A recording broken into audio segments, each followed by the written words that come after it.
Commission. My name's Carl Guardino, and I'm honored to be chair of the commission. We're going to go ahead and get started and ask everyone in the audience to please go ahead and find your seats so that we can all participate in today's meeting.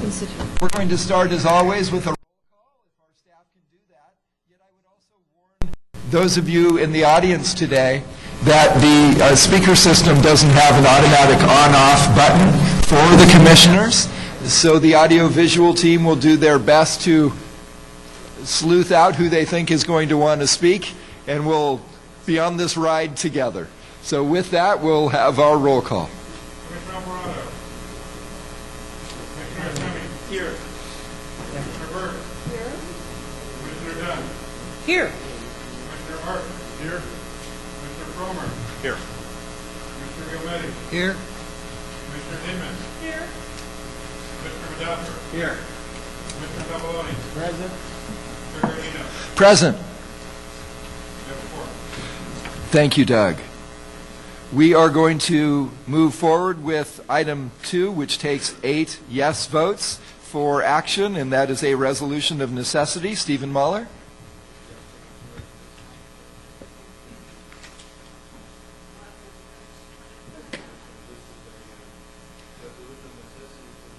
Can everyone hear Stephen? No. Where is the audiovisual technician?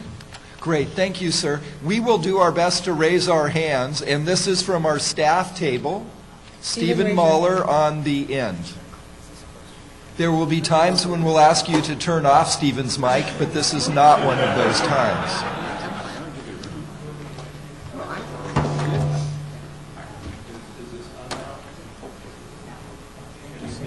Keep talking.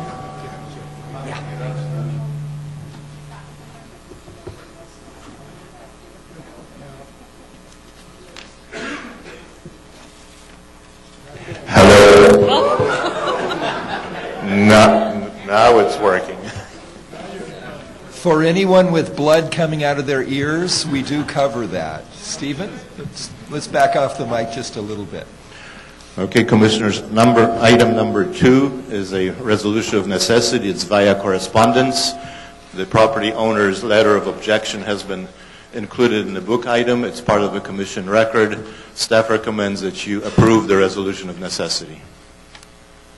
So moved. Second. We have a motion from Commissioner Gilmetti. It sounded like Commissioner Medaffer was the second. Is there any discussion on the commission? Hearing none, all those in favor, please say aye. Aye. Opposed? Abstentions? That motion carries. Stephen? Okay, the next item is item number 3. Again, this is a resolution of necessity. There's certain legal requirements I have to go through. Under eminent domain law, a property owner whose property is under condemnation consideration has the right to appear before the commission to question 3 and only 3 issues.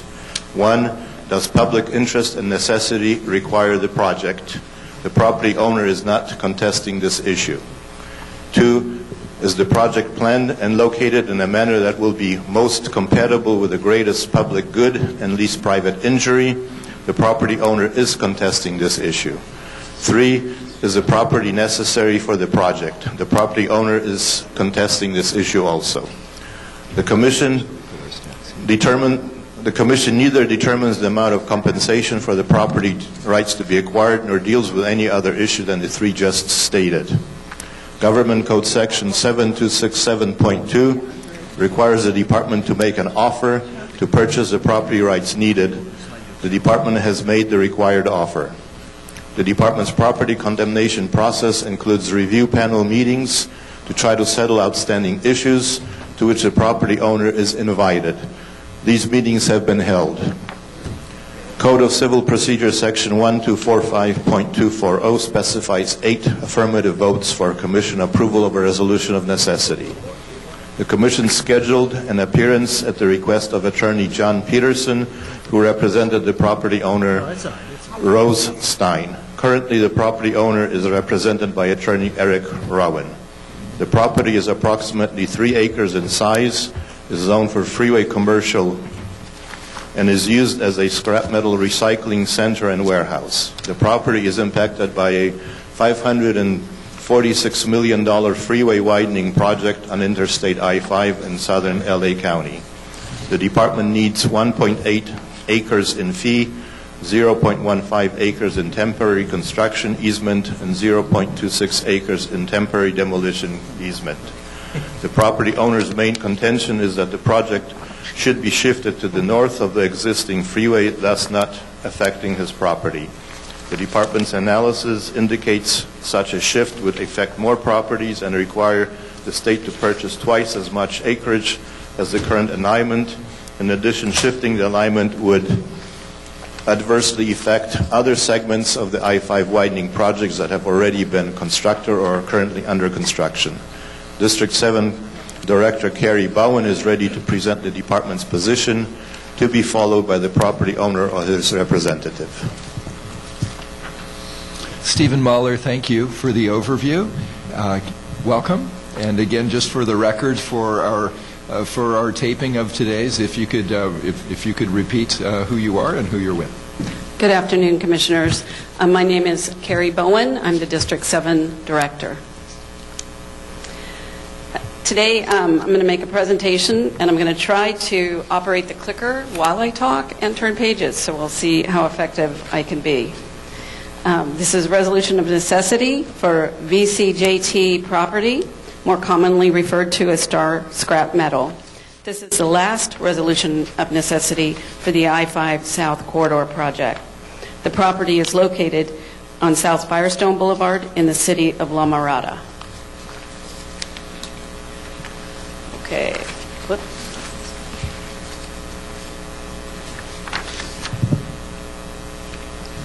I might have to have you do it. I don't think I'm talented enough to operate it. Okay. This is the I-5 South Freeway Corridor project, which you're all familiar with. The Star Scrap Metal property we're discussing is within Segment 2 of the corridor. The location of Star Scrap Metal property, shaded in pink, is at South Firestone Boulevard in the city of La Mirada, adjacent to the proposed I-5 freeway ramps. The property consists of 2 parcels. This shows the proposed project over an aerial photo in the vicinity of Star Scrap Metal property. Here you'll see the different right-of-way requirements that the parcel needs from the property. The pink outlined area is Star Scrap Metal property. The existing freeway is located to the north of the property and is outlined in yellow. The existing South Firestone Boulevard is located between the freeway and the property and is outlined in red. The project widens the freeway and realigns the on-ramp to the south, as shown in the light purple shaded area. South Firestone Boulevard will also be realigned to the area shown in orange. We'll need to acquire the green area in fee title, approximately 77,000 feet. A temporary construction easement in yellow is needed as well, which is approximately 6,000 square feet. The white dashed line represents the 50-foot setback requirement per the City of La Mirada zoning ordinance. Because of this setback requirement, demolition of the entire improvement shaded in blue is necessary. The demolition easement is approximately 11,000 square feet. The area of the remainder is shaded in red. The distance from the 50-foot setback line to the back of the property ranged from 97 to 105 square feet. Go ahead. The owner contends and objects to the proposed project on the basis that the project is not planned or located in a manner that will be compatible with the least private injury. The project could have been and can be economically designed to avoid a substantial taking of the subject property. The proposed taking creates an undue hardship on and substantial damage to the business operating under the subject property. The department, in response to the owner's objection and per the owner's request, Caltrans conducted a feasibility analysis on the alternate freeway alignment to avoid taking the Star Scrap Metal property. The department determined that the project is planned and located in a manner that will be most compatible with the greatest good and the least private injury. This slide shows the right-of-way impact comparison between the current Caltrans approved project and the alternative alignment that we were asked to look at. The photo on top is the Caltrans approved design, and the photo on bottom is the alternative, which the freeway is shifted to the north to avoid Star scrap metal property. In comparison, the current Caltrans design impacts 8 properties totaling 23.2 acres in an area and 28 tenants or commercial establishments. The owner's alternative design would impact 16 properties totaling 45.9 acres in an area and impacting 53 tenants or commercial establishments. And it would also impact a railroad spur track. The Caltrans selected southern alignment, the current approved design, was developed in close coordination with local agencies and has the least impacts in terms of number of properties, acreage, and displaced tenants and establishments. The owners contend that the property sought to be acquired is not necessary for the project. And the department chose to acquire the subject property due to pressure from the city of La Mirada, who facilitated the partnership by planning the alignment. The department's response is that the property was sought to be acquired is necessary for the project. A number of project alternatives were evaluated as noted in the environmental document for the project, which was approved in December of 2007. The proposed alignment was a result of the partnership effort between the Los Angeles County Metropolitan Transportation Authority, the I-5 Consortium Cities Joint Powers Authority, and the Orange County Transportation Authority. The department has further validated in the feasibility study that the approved project alignment will be most compatible with the greatest public good and the least private injury. The property sought is necessary for the proposed project. The owners contend that they have not received an offer for improvements pertaining to the realty or furniture, fixtures, and equipment, an essential component of the offer required by Government Code Section 7267.2, and thus not in compliance with requirements of the Code of Civil Procedure Section 1245.230. The department's response is that the owners were presented with a revised part-take offer on April 21st, 2014, which included compensation for improvements pertaining to the realty, furniture, fixtures, and equipment, thus satisfying Government Code Section 7267.2 and the Code of Civil Procedure Section 1245.230. The owners contend that the department failed to provide timely relocation assistance and failed to find suitable location for its business. The department initiated relocation assistance efforts in July of 2013. The relocation assistance package was mailed to the owners on July 9th of 2013 and made initial telephone contact with the owners on July 11th, 2013. The department contracted with a relocation assistance consultant at the request of the owner's former attorney. The consultant began working with the owners regarding potential replacement sites in November of 2013 and is still working to find a suitable site and develop an estimate for the relocation costs for the owner. Additionally, the department presented the owners with a list of potential replacement sites, and the owners are currently evaluating 2 sites. This is a compensation issue. The owners believe the loss of the structure and the size of the remainder parcel eviscerates any practical or economic use of the subject property and would render the remainder as an uneconomic remnant. A full acquisition of the property would be more appropriate than a partial acquisition. The department presented the owners with an offer for a partial acquisition as well as an offer for full acquisition per the owner's request. To date, the department has not received the owner's acceptance of the offer for a full acquisition, nor have we received the necessary documentation which would allow the department to condemn the entire property.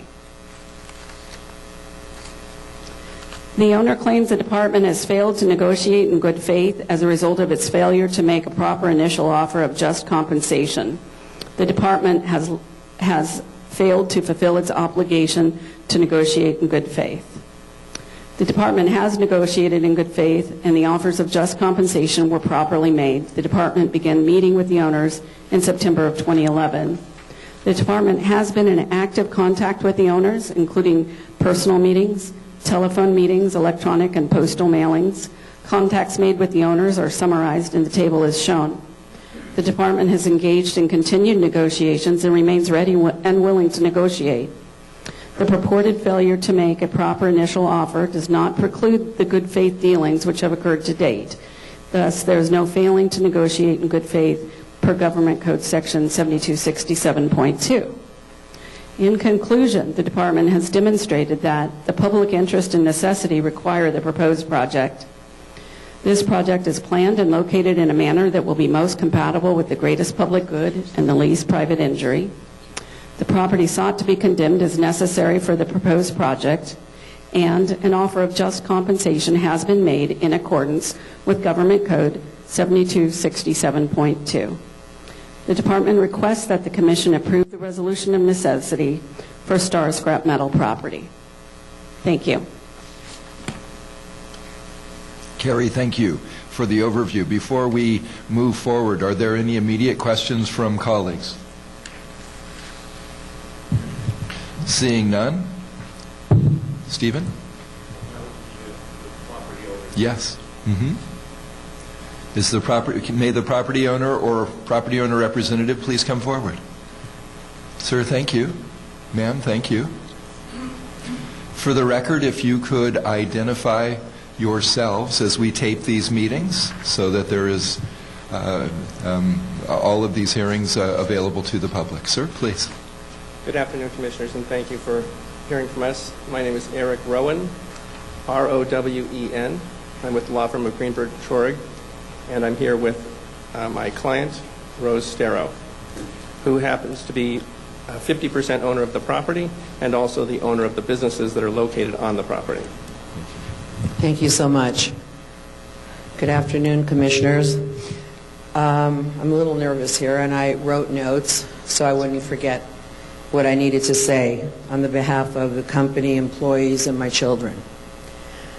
My property was bought by my parents. They came over from Europe in the 50s. They were the first one on the 5 freeway. It was all dairy land around that. They had companies on them, and they were run through the 80s. This property is the last of my parents' legacy. I started Star Scrap Recycling in the 1970s on a small piece of this property and have run it at this location ever since. I'm one of the only women in America to have a recycling center. I built the business from nothing, and now, almost 40 years later, after their death, I built a very substantial recycling center, thriving enterprise worth millions of dollars and with 60 employees. Property is irreplaceable due to its grandfather's status. Metal recycling is not permitted anywhere near Star Scrap's current location. The company will suffer a complete loss of jobs, revenue, and customer base. Have been looking for a suitable replacement property for over 3 years now, and having 2 sons and maybe 10 realtors, and the city trying to help us to no avail. Problems include use restrictions, land size requirements, noise and work hour restrictions, prohibitive costs for property zoned for my use, the travel time and distance from my current location. I will have to deal with heavy competition where now we're a monopoly, there is none. I am the only metal recycler within 10-mile radius. I will now be required to recycle paper, plastic, and cardboard, which are not as profitable and which take a large amount of property. Because I was grandfathered in, I didn't have to do this at this point in time. I will have no ability to retain employees and customers who have been with me for decades. Those across the freeway are commercial, office, and retail ventures that are permitted to operate anywhere. They have no land use restrictions that prevent them from reopening next door or behind their existing property. The harm to them from moving to make room for the freeway is much, much less. Unlike me, they would suffer no permanent loss of jobs or revenues and no loss of customer base. This is a secret, but I'm 63 years old and survived cancer 2 years ago.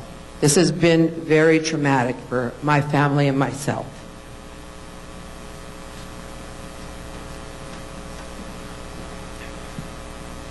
Take your time. You're fine.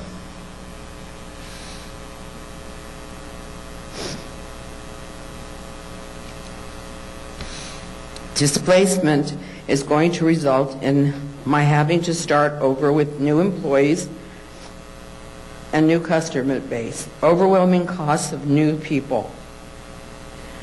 The relocated business will be a start-up business facing all the challenges and risks of new businesses without the benefits that my grandfathered status and property location gave me today. Since my sons have come into the business, it's grown from 30% to 70%. There's not many companies that can say that. And 60 employees, like I said, will be out of work. I have more than $3 million per year in income that is being taken away with no promise of replacement. I should be made whole after this many years of working as an American citizen and a woman. This is not fair, especially when this could have been done differently so that others would not face the same hardships and losses, could have been moved around a little. 2 other companies asked to stay and were allowed. My parents left the property to me and my grandkids. To fulfill my grandparents' legacy, my 2 sons went to USC Business School. I hope there's no UCLA people up here. USC Business School, which now their lives are affected and their futures. And we really need your help today. Thank you. Thank you both. And did your attorney want to speak as well? Yes, thank you. Again, Eric Rowan. I'll be speaking on behalf of the companies, the owner. I've provided, is that better? You hear? I provided you with a handout. No. I provided you with a handout today. That handout says, or is captioned, Reply to Department Response to Owner Contentions. And what that is it's a duplicate out of your tab 3 materials of the recommendations and of the owner contentions and responses as the district has laid them out for you in those materials. I did not have the benefit of today's presentation to be able to deal with that, but I think we'll do that all the way through here. You'll see, initially, I'm just going to go through this before we even get to our presentation because these materials were only supplied to us, obviously, when the agenda went live. The first contention that the first response from the department is that the project is located in a manner that will be most compatible with the greatest public good and least private injury. As my reply states on page 2, there was never an analysis undertaken prior to the adoption of the current alignment, and that analysis was required by code. The alternative alignment that's been referenced by the department here was hurriedly laid out a few months ago in response as a preview or something that was being done for our pre-condemnation review meeting. There was never an alternative alignment looked at when the current alignment was adopted, and there was never an alignment that was analyzed for impacts to the property owners on one side of the freeway versus property owners on the other side of the freeway. It is mandatory under the code that there be such an analysis, and that analysis is prerequisite to your issuance of a resolution of necessity. There cannot be a resolution of necessity without a comparative analysis done that compares the private harms to different property owners based upon alternative takings. And that is frankly key to the crux of our presentation that we're going to make today.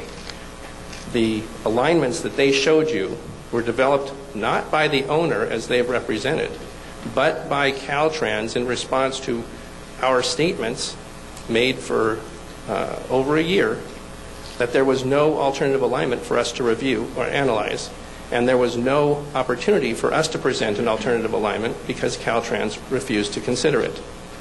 What you'll also find out is that the alignment that necessitates the taking of our property resulted, as they've said, from a, quote, partnership effort with local government.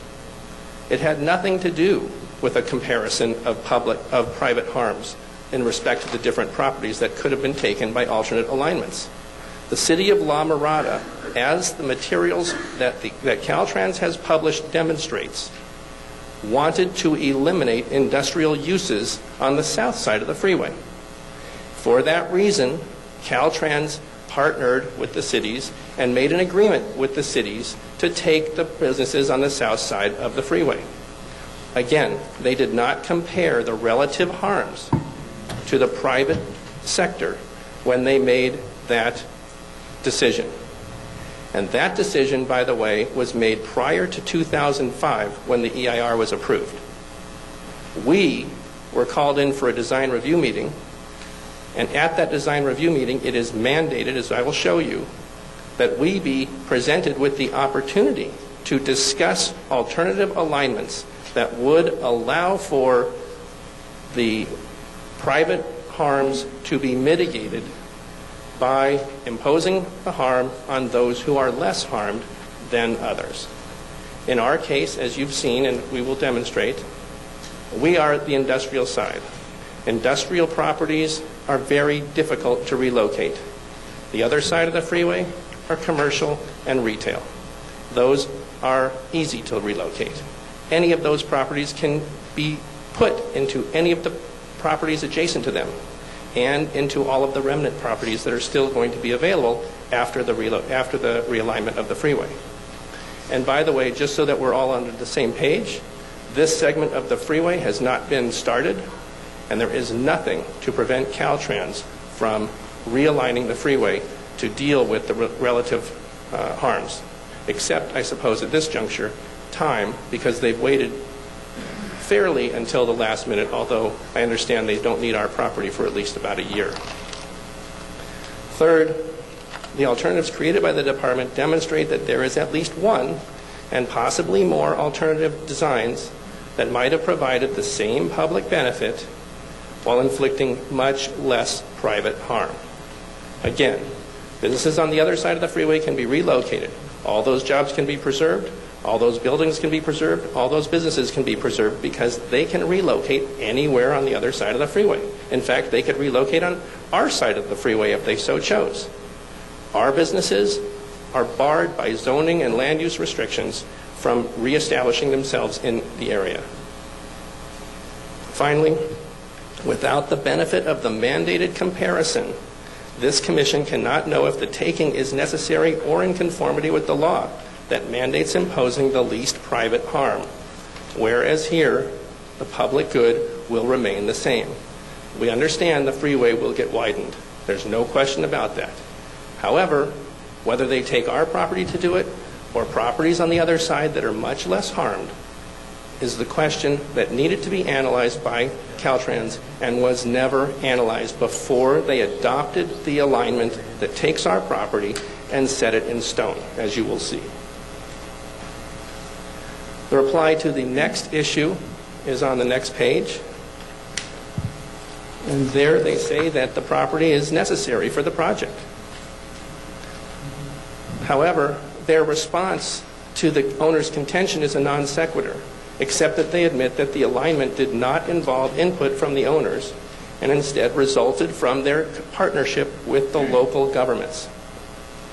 The owners contend that Caltrans cannot be used by cities to displace select owners, and that Caltrans must follow the law, which requires that Caltrans make an independent determination of the relative private harm caused by various alternative takings that would accomplish the same public good.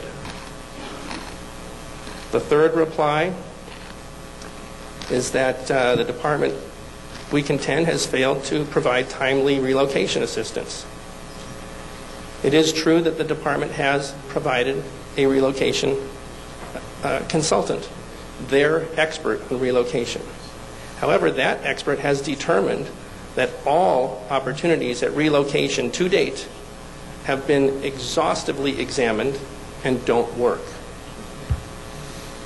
While it is true also that Caltrans has a property that would work for us and located very nearby, the city of Santa Fe Springs refuses to let us operate at that property. So Caltrans' statement that they have made a list of properties available to us and that we're basically implying that we're basically recalcitrant about taking them is inaccurate.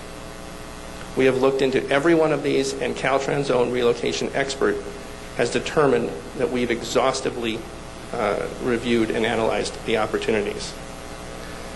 The relocation sites that we're now forced to look at are located over an hour away in Corona and Ontario, and moving to those sites will virtually destroy the existing enterprise and the goodwill value of our on-site businesses.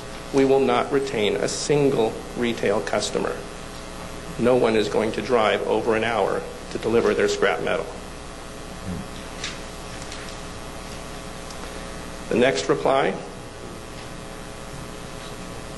that the offer contemplates a partial acquisition.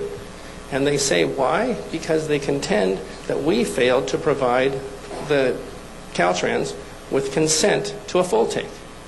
That, in fact, is false. I've delivered to you what was delivered to Caltrans as another exhibit and another part of the record, which is the consent that was signed by our client and delivered to Caltrans on September 11. It is unqualified if there is a taking. In other words, if Caltrans is successful in securing a resolution of necessity and that resolution stands and the condemnation moves forward, the consent to a full take is unconditional. The only thing that was added to the consent was the addendum, which simply preserves our right to be here today, our constitutional right, by the way, and challenge the take. When this was presented to Caltrans at the meeting we had, subsequent to our review meeting, Caltrans said, no problem with your addendum. Of course, you can challenge the right to take. Later, as we approached this meeting, they called us up and said, gee, we decided that it's conditional and therefore it's not good. However, it's not conditional. If there is a taking, we have consented fully to a full take.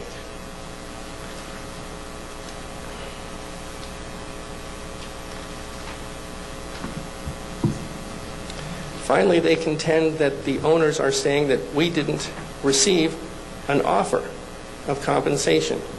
But that's not our contention at all.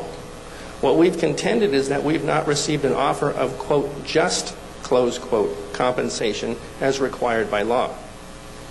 As I will demonstrate to you, the department knowingly has made inadequate offers and has purposefully manipulated its appraisals in order to provide support for a manifest and objectively unjust offer. The remaining replies you can read for yourself, and I'll move to the slide presentation, which is fairly brief. Thank you. The legal standards, you know. Basically, we're talking about two issues. The first one is whether or not there's a gross abuse of discretion in approving a resolution of necessity because the condemning authority is already, before it met with us at our pre-condemnation review meeting, was irrevocably committed to the plan that it had. In other words, at the time of our review meeting, Caltrans had to be flexible enough. As a matter of law, Caltrans had to be flexible enough with us to be able to realign so that if a comparative analysis demonstrated that our property was being more badly impacted than somebody else's property, it could realign. However, as you'll see, that wasn't the situation at all.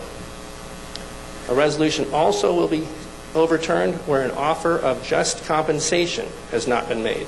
And that's not just an offer of compensation, that's an offer of just compensation. And here, both grounds exist to do that. Irrevocably committed test is satisfied where the taking authority failed to consider the relative cost of taking from alternative sites. including the failure to consider the specific impact on the businesses in the proposed taking versus potential alternative takings, and the volume of business that would be impacted by the takings. The proper analysis must compare the impact on 2 or more sites to determine which has a lesser private harm. Caltrans is obligated to consider alternatives suggested by the property owner at the district director review. They also will be considered to have irregularly committed themselves where the taking authority did not permit sufficient opportunity for the owner to present evidence of the comparative harm by taking of his property versus the proposed alternatives. And where a proposed owner challenges the adoption of a resolution, the district director is responsible for conducting an evaluation meeting with the property owner to identify all issues and alternatives and to determine if it's feasible to modify the design or schedule. None of that happened here. Here at our July 7 condemnation panel review meeting, Caltrans admitted it had irrevocably committed to the plan and could not utilize any potential less harmful alternative plan. In fact, it refused to consider any alternatives. Here's the testimony exactly. The proper alignment had been set in stone since the EIR was approved in 2005.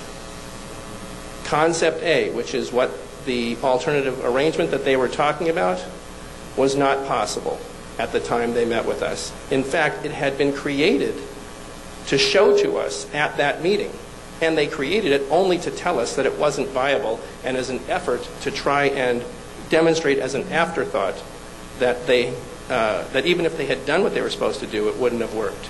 But of course, the alignment that they presented as an alternative wasn't necessarily the only alignment or the only alternative, and in fact, the bottom line is that there could be many other alternatives that we didn't have the chance to review or analyze.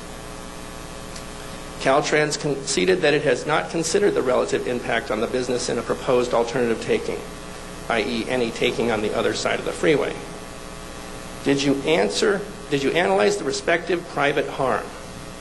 Answer, I think the answer to your question is basically that I don't believe that was done. And by the way, we have a transcript from this proceeding, which is why we have the testimony here. Caltrans has conceded that it does not analyze the relative harm of businesses in proposed alternatives and considers only the total number of owners displaced, regardless of whether the harm to those owners is de minimis compared to the harm of other owners.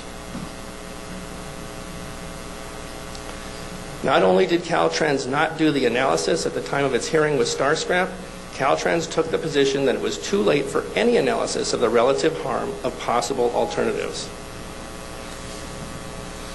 I just think for the purposes of this meeting, I just want to acknowledge that I think we are past that. I think we are past the point where we can go back and look at shifting an entire alignment. So no matter what evidence Starscrap had presented at that meeting, Caltrans confirmed that it could not have utilized an alternative proposal, and Starscrap did not have a meaningful opportunity to change the outcome of Caltrans' decision at its sole hearing on the matter. And the testimony is provided. And by the way, I provided to you this presentation as an exhibit to this, as another part of the record. Now let's turn to the unjust compensation. Caltrans' appraisal process was purposefully manipulated to be knowingly unjust. The law is that a resolution of necessity can only issue upon a declaration the Department of Transportation has found that an offer was made to the owner in the form required by the government code. To comply, the department needs to establish an amount that it believes to be, quote, just compensation and offer that full amount. Caltrans failed to make a just offer because it improperly manipulated its own appraiser's analysis to shift property value from realty to personalty. Courts have overturned resolutions of necessity where the acquiring entity failed to make an offer of just compensation consistent with the requirements of the government code. Caltrans failed to make an offer of just compensation because it knowingly manipulated its own appraiser's analysis in order to reduce the compensation that would be payable to our client. Here we have it for you in black and white. The timeline is as follows.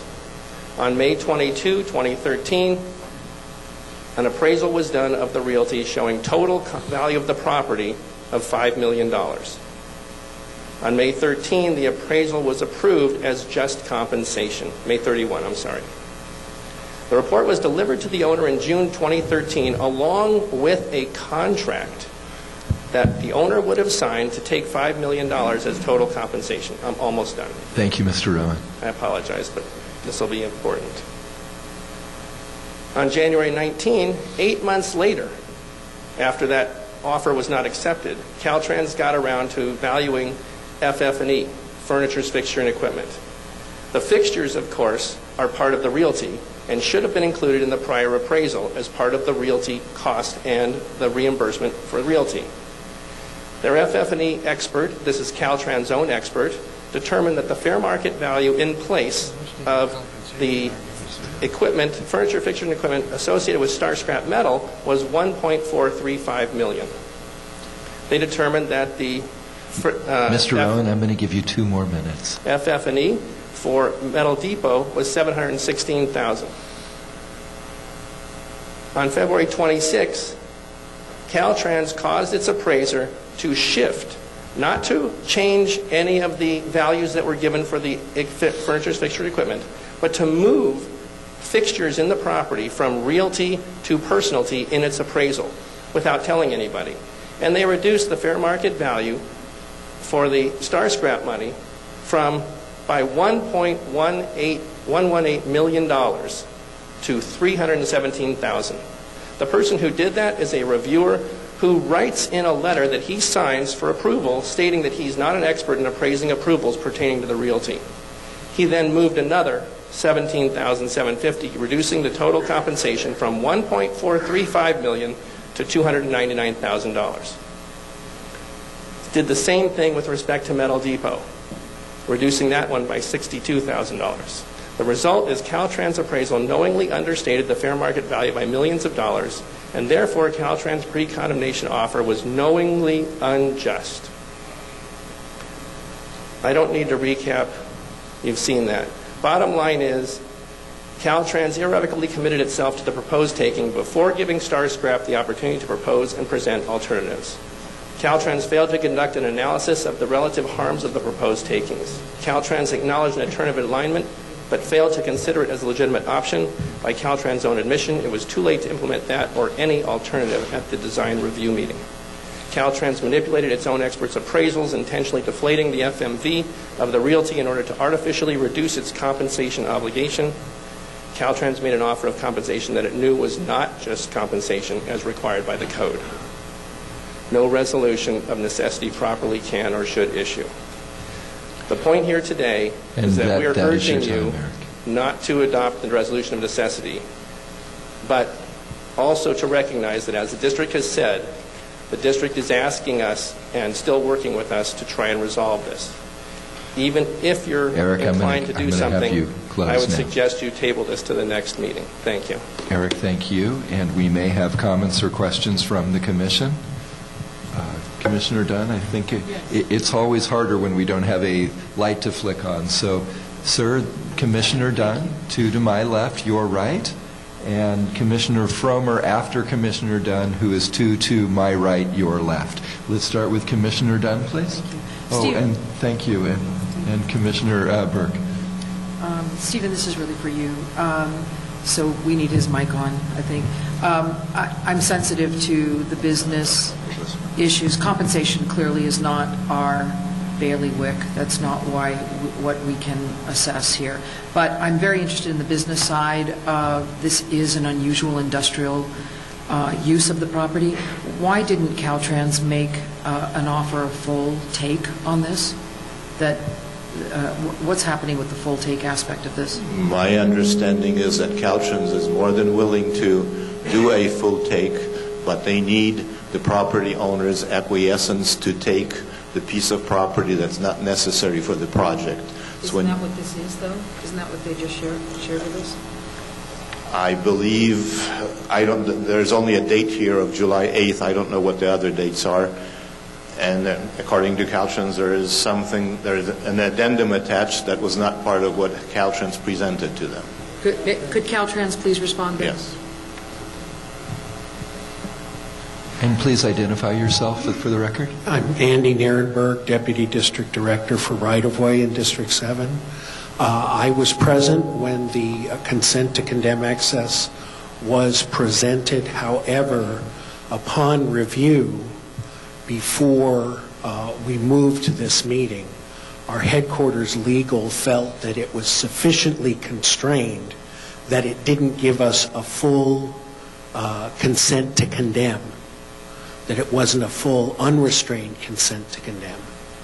So notwithstanding legal, you've heard from the landowner today. I've got a document in front of me saying they're interested in a full take. Would more time? We would go ahead and do a full take. We've been talking about a full take. So more time would assist? Yeah. Commissioner Dunn, we are negotiating a full take. What we needed was the letter from the property owner requesting the full take, because we didn't need it for the project, which we did get, I think, in September. So we are negotiating that full take. What we couldn't do was have the RON be on consent with the caveat that was added by the attorney per our legal, which is why we're here today. So why would we do an RON today on a partial take? Why wouldn't we wait for you to come back with an RON on a full take? You guys, I think you guys need to talk some more, personally. But thank you. That doesn't sound like a motion at the moment as much as a suggestion. We're going to go to Commissioner Fromer, and then Commissioner Burke, and then Commissioner Assemi. I'm going to help our gentlemen on the mics. This is Commissioner Fromer. We'll go there first. Thank you. Here's my question. I'm also sensitive to the property owner, and particularly a business that is unique. But we are in the middle of a project that this commission has pushed very hard and pushed this staff very hard to get these things done, and you've done a good job. What I'm hearing here is there may be a possibility of coming to some agreement with a little more time. If we don't move forward with the RON today, and if this process goes on a little longer, what does that back us up in the construction process, in the queue? Because right now this property is not under construction, but obviously I'm also concerned about delays and on that segment of the pipe. Could you address that? Yes, we're going to have it ready to list in November, which wouldn't give us time to get on your December calendar, and then we're going to advertisement, I think in April, and we're going to advertisement in January, apologize.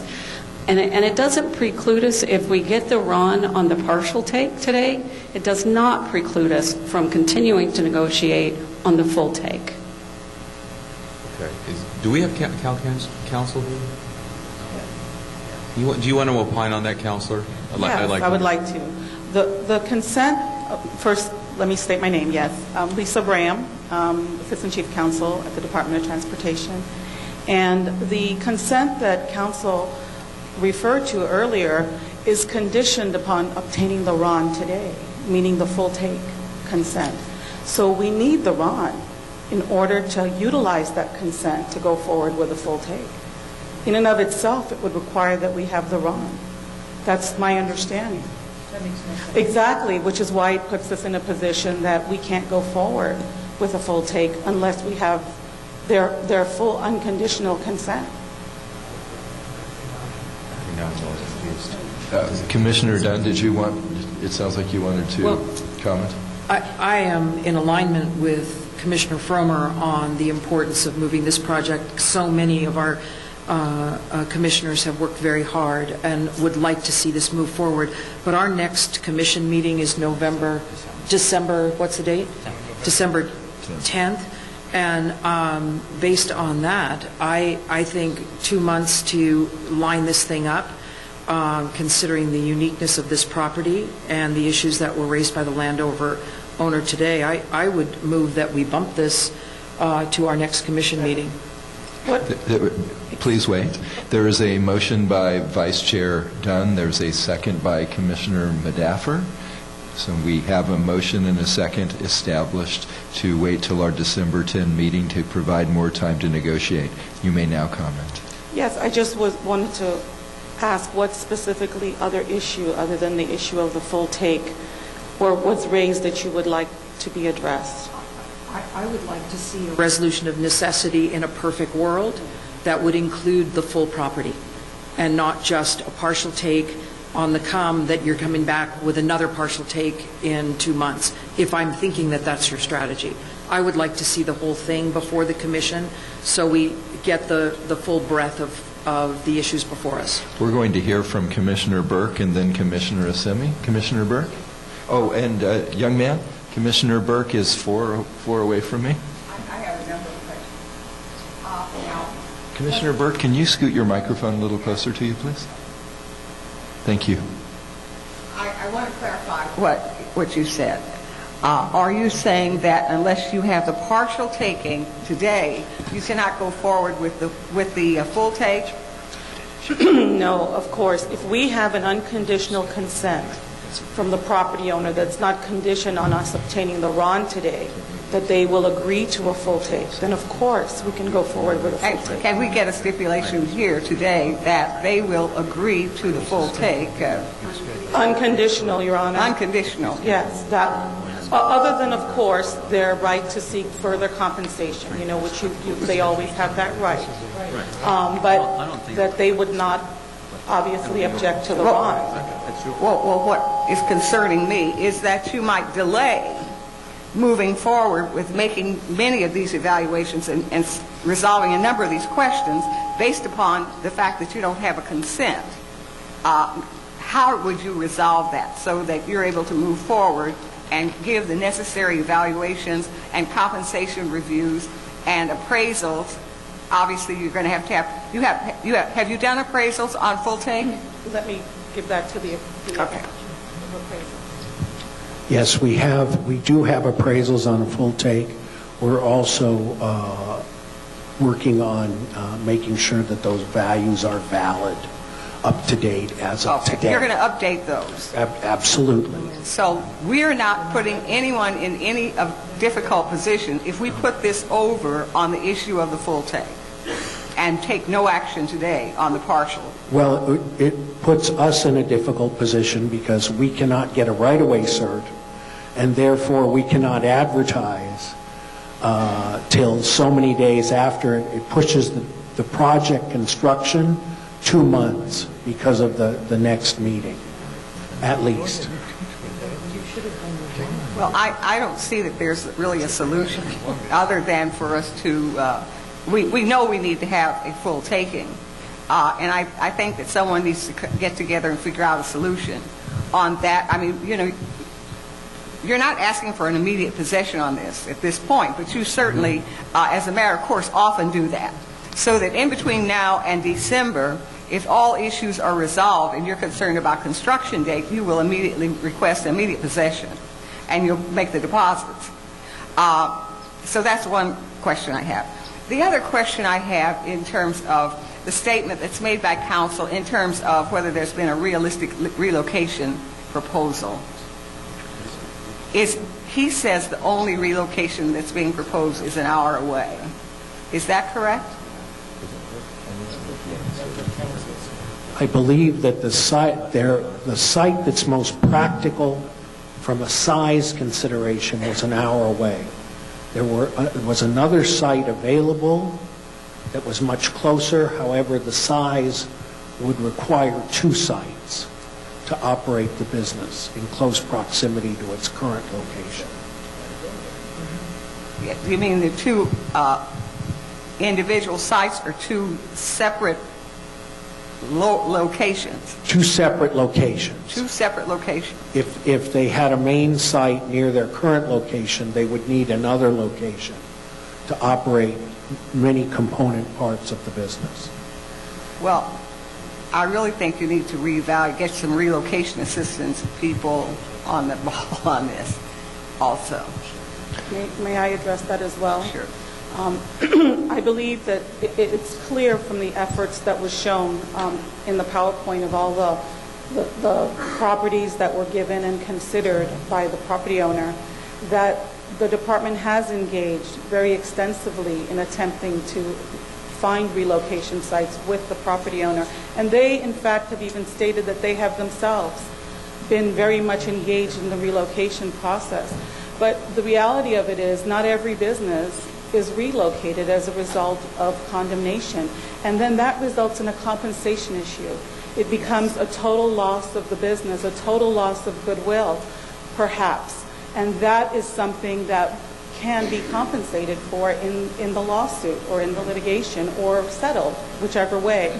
However, it's not really an issue that should prevent the Commission from granting the resolution, from adopting it, because that really is a compensation issue. As long as the department has engaged and done all that it believes it can reasonably to engage in the relocation process with the owner, with the property owner, and I believe they've shown that they have done that. Commissioner Simi and Commissioner Gilmetti are still waiting to weigh in. Commissioner Burke, was there anything else, or might we move on to your colleagues? I'll ask it later. Oh, if you had one more quick question, please go ahead. One other question. The owner raised an issue that she would not be able to operate the same business, that she would have to increase and move to Plasticson if she moves to another location. And I think that's an issue that needs to be addressed also as you move forward. Any place. Yeah. Mm-hmm. It's a compensation issue. Okay. Thank you, Commissioner Assemi and Commissioner Gilmetti, and then Commissioner Inman. And then perhaps we can act upon the motion on the table or an amended motion. Commissioner Assemi is 4 down from... Yeah, we got it. 5 down from my right. Thank you, Chair. It sounds like the council has been negotiating for at least a year and a half. You understand all the issues. I'm also very sensitive to a partial take, and especially in this property that cannot be replaced. As a private business owner, I understand the challenges we face, especially trying to get an industrial site approved, and especially if it's an hour away. So I'm very, very sensitive to that. But it sounds like both sides have been negotiating for maybe a year and a half. If I may, if there is an option for the two of you to consult today over the next few hours, otherwise I wouldn't be interested. I would be very interested in moving this to a December date if you can't resolve this today. Commissioner Assemi, thank you. Commissioner Gilmetti? Thank you, Mr. Chair. We do have, to my fellow commissioners, we do have a meeting in November. I'm all for a full take of the property. I'm sympathetic with the property owners who are trying to find an adequate replacement site, but I'm also sympathetic with the district trying to get on with reconstructing Interstate 5. So if it's going to really help to move this to another meeting, I would suggest we move it to the November meeting, which is a limited agenda, if something can be resolved. Otherwise, I'm prepared to vote on it today. Is the maker and the seconder of the motion open to a friendly amendment that instead of the December 12 meeting, moving it to our November 12 meeting, which is a limited agenda meeting? The maker and the seconder of the motion are open to that, so that is an amended motion. Commissioner Inman. Am I on? I'm on now.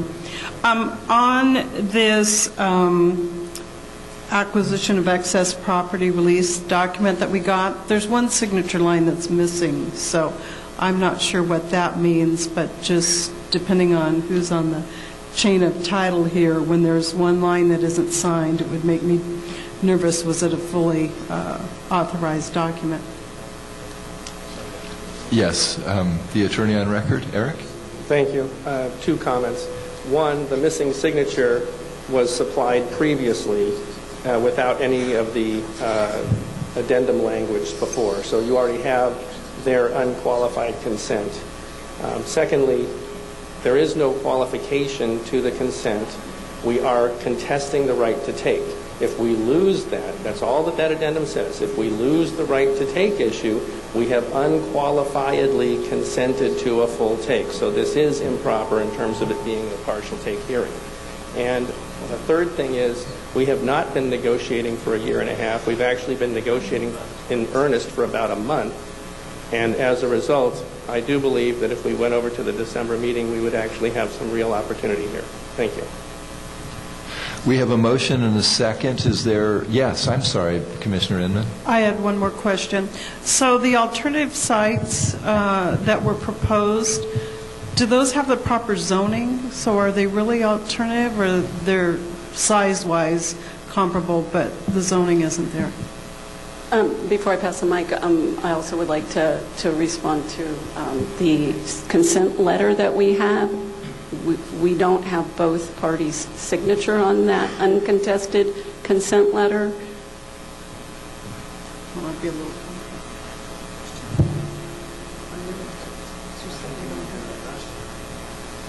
They do have that consent. I'm sorry that, anyway, we've been working with Andy, and I think that he has the documents. I'm sorry, on the other question, as far as the relocation sites, most of them do require CUPs. In fact, all of them. We have not, I don't believe we have any where we would have been allowed to move in lock, stock, and barrel right now. So there is a land use issue with all of the different locations.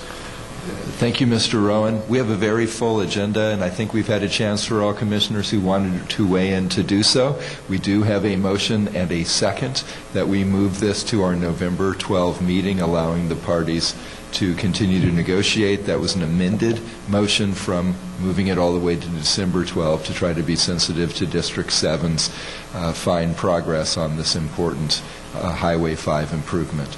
With that, we're Douglas, does this need to be a roll call vote? Okay. Let's see if we can do it the old-fashioned way first. All those in favor of the motion, please say aye. Aye. Opposed? Nay.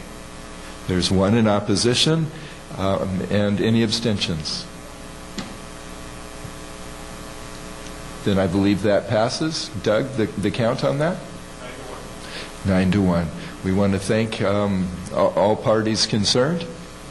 And we're moving forward with, before our next, well, I think we can approve the minutes, and then we'll move on. Let's move on to agenda item 4, please. Is there a motion to approve the minutes from our August 20th meeting?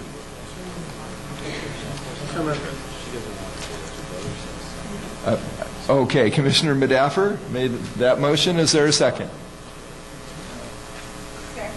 Okay, I know it's controversial to approve the minutes, but let's get it done. All those in favor?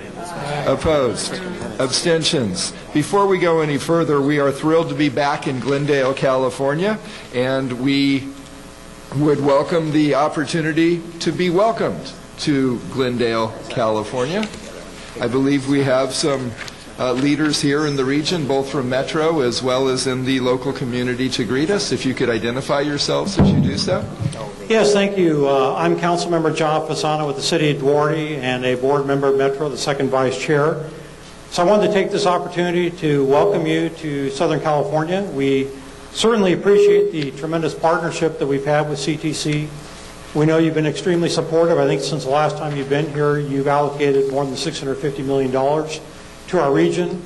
We appreciate the over $100 million that's been dedicated to alternate transportation projects, to active transportation projects.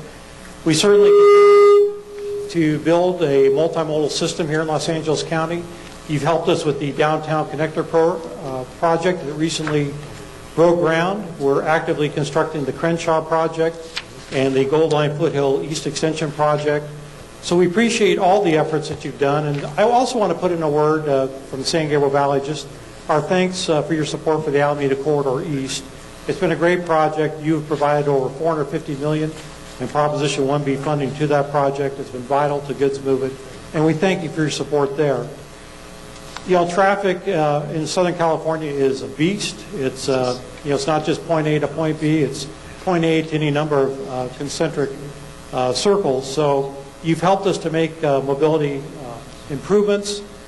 Rather than that 72-hour annual delay that we all face on an annual basis, you're helping to shorten that. But this time, I want to extend, I'm greeting you from Los Angeles County as a whole, but my colleagues are here from the city of Glendale. Mayor Sunanian and Councilmember Najarian, who serves with me on the LA Metro Board. And Councilman Najarian tells me that he experienced that 72-hour annual delay all in one day. So I'm going to turn this over to the City of Glendale. Thank you. Great. And we, again, appreciate the great partnership we've had with you. Thank you, John. Mayor. Good afternoon. My name is Zara Sinanian. I'm the mayor of the City of Glendale. And I want to welcome all of you, Mr. Chair, commissioners, and all those present to the City of Glendale. It's very exciting to have the Transportation Commission meeting be held in the City of Glendale. I hope you had the opportunity to take a tour of our wonderful city and got a glimpse and a taste of what a truly great city it is and the full potential that it holds in terms of being part of any transportation and communication projects in the state of California in Los Angeles County. Regional connectivity and the availability of public transit, which makes regional travel possible in a meaningful way, is a goal that's shared by many municipalities in the Los Angeles area, and Glendale is no different. Although at times it feels like Glendale has not been given its due importance in the various transportation projects that have been developed in the past decades, its position and the vision shared by its leadership and its residents make Glendale an important link in the chain of region's mobility. Glendale's strategic location at the juncture of San Gabriel and San Fernando Valleys makes it an important part of the regional structure. Thus, I look forward to the arrival of high-speed rail in the city of Glendale sometime soon. Finally, I would like to thank you all for your hard work in improving transportation in California and the Los Angeles County area in general. Together, we can make a huge difference and bring the desperate parts of our large county much closer to one another. That's all the comments I have. I hope to see you all at the reception later on today. Thank you. Mayor, thank you. It's an honor to be here. Mr. Chairman and members of the Commission, my name is Ara Najarian. I'm a councilman from the City of Glendale and a member of the MTA Board. And what a reception you're going to have this evening. I can tell you, as things drag out this afternoon, look for the bright spot. We're going to have an excellent catered reception with Armenian and Middle Eastern food. Of course, you're in Glendale, which is the heart of the Armenian community in Southern California. I would like to highlight just briefly one transportation project that is going to be great for the region. And that is a connection between the Orange Line, which travels east-west along the San Fernando Valley, and the Gold Line, which travels east-west along the San Gabriel Valley. And we're planning to put, at first, a bus rapid transit line, which will connect those two great routes. And we believe that once that's done, we're going to have a great ridership that's going to feed into the rest of the great projects throughout the LA region. Along with the help of Mayor Garcetti from Los Angeles, we're looking for small starts money from the federal government. We also intend to kick in some of our own Measure R. So that's one great project that's going to make transportation and travel much easier for the commuters and the travelers throughout the region. Thank you for your time and have a very productive meeting. Thank you, Councilmember Najarian and Mayor Sinanian. We look forward to seeing you at the reception. If you could please add Italian food to the menu, you'll make at least 5 commissioners very happy.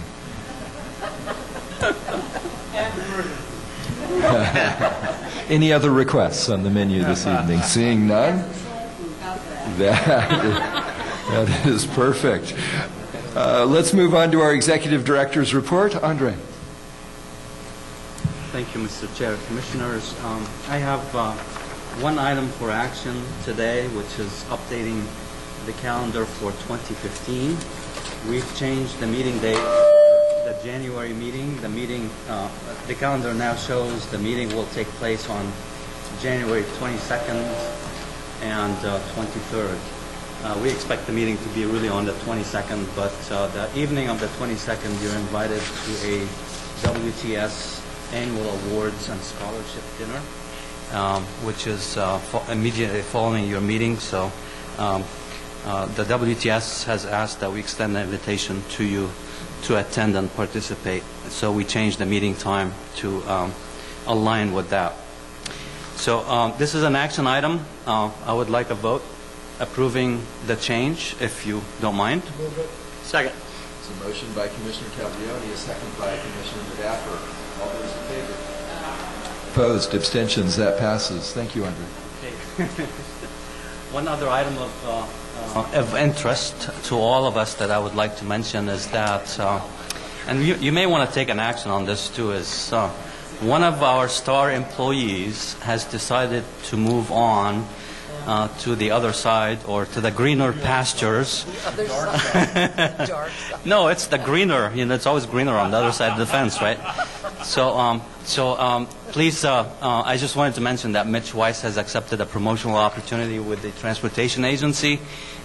He will be reporting to the agency on October 13, and you all know this, but I wanted to make sure the public and our stakeholders and partners are aware of that change. We will be looking at backfilling Mitch's spot, but it's going to take some time. But I just wanted to put that on record.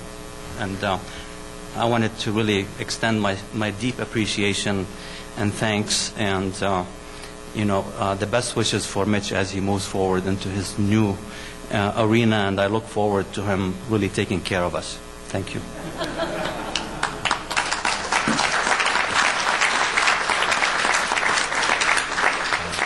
This is an action item. We're going to vote on who's going to miss Mitch and who is not going to. We're also going to have a poll of how soon will Mitch come crawling back. I think we should, sir. I do want to say Mitch, as many of us know, has been just an incredible leader on the commission staff as well as a team player. Many of you also know that he is a running enthusiast, and he is quite a unique individual in the best sense of that word. And so, Mitch, I wanted to present to you today this is like The Voice. This is the prototype of our 10th annual Applied Materials Silicon Valley Turkey Trot in Silicon Valley shirt. It's the only one of its kind. It's before sponsor names are even placed on it, and since you are unique and the only one of your kind, I wanted to present this to you today.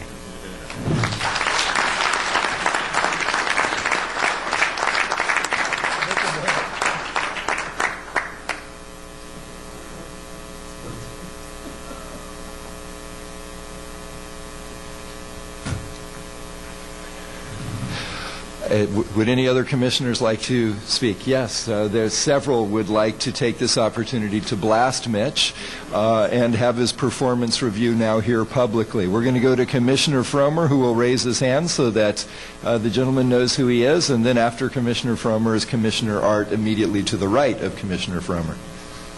I don't have any prototypes to give you, but I just want to thank you for your service to the Commission. It's been a great pleasure working with you, Mitch. You know that you got your hand on the numbers, the answers, and you're well respected by your peers.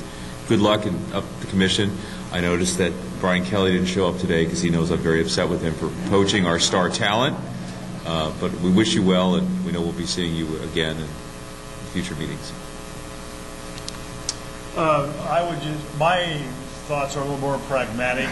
I would like to suggest that we hold Mitch's approval for moving on until a new replacement is in place, which might take quite a while. Jacob waited 7 years to marry the gal he wanted to marry, so this is a new job. It might take a few years. But Mitch, should you go ahead and leave anyway, we just want to join with the others. You have been absolutely a great asset for CTC and a pleasure to work with. Thank you very much. Well, in professional sports, when someone goes to the other team, we get someone back. So, Brian Annis, when is your start date with the commission? We need someone on the switchboard right away. Commissioner Inman. Commissioner Inman is 4 down, please, if she could raise her hand. Okay, Mitch, when you're in your new position, remember those running shoes are still going to come to you through the global supply chain, so don't forget. Okay. Would any other commissioners like to weigh in before we ask Mitch to perhaps come to the staff table for one last time with any comments that he would like to make that are under 9 seconds in length? Well, I just join in saying we're really going to miss you. You made so many contributions and kept us all honest. And I also have to comment on the bow tie.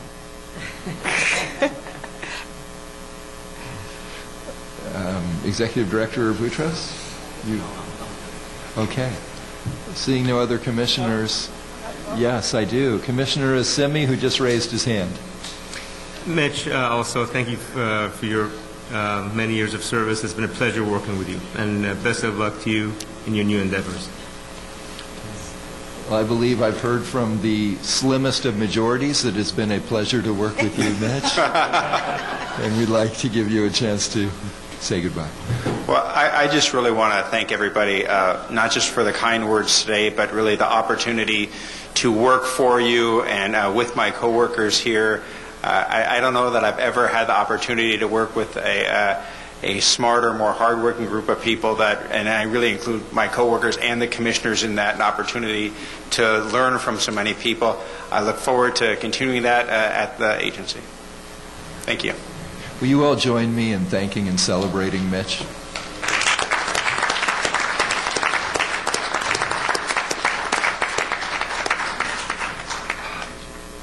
Executive Director Boutros, we have been joined by Assemblywoman Lowenthal. Welcome. It's great to have you here. Thank you. Pleasure to come to Glendale. Not close enough to Long Beach, but I made it. Thank you. Executive Director Boutros, was there anything else in your report today? That concludes my report, Mr. Chair. Thank you very much. We're on to item 6, and that's commission reports. Commissioners?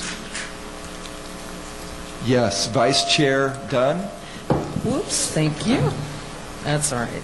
There's nothing there. Thank you. Very, very quickly, I just wanted to share that I participated in the Southern California Association of Governments 50 years into the war on poverty, an analysis of Southern California's economic status with regard to being almost half the population of the state of California.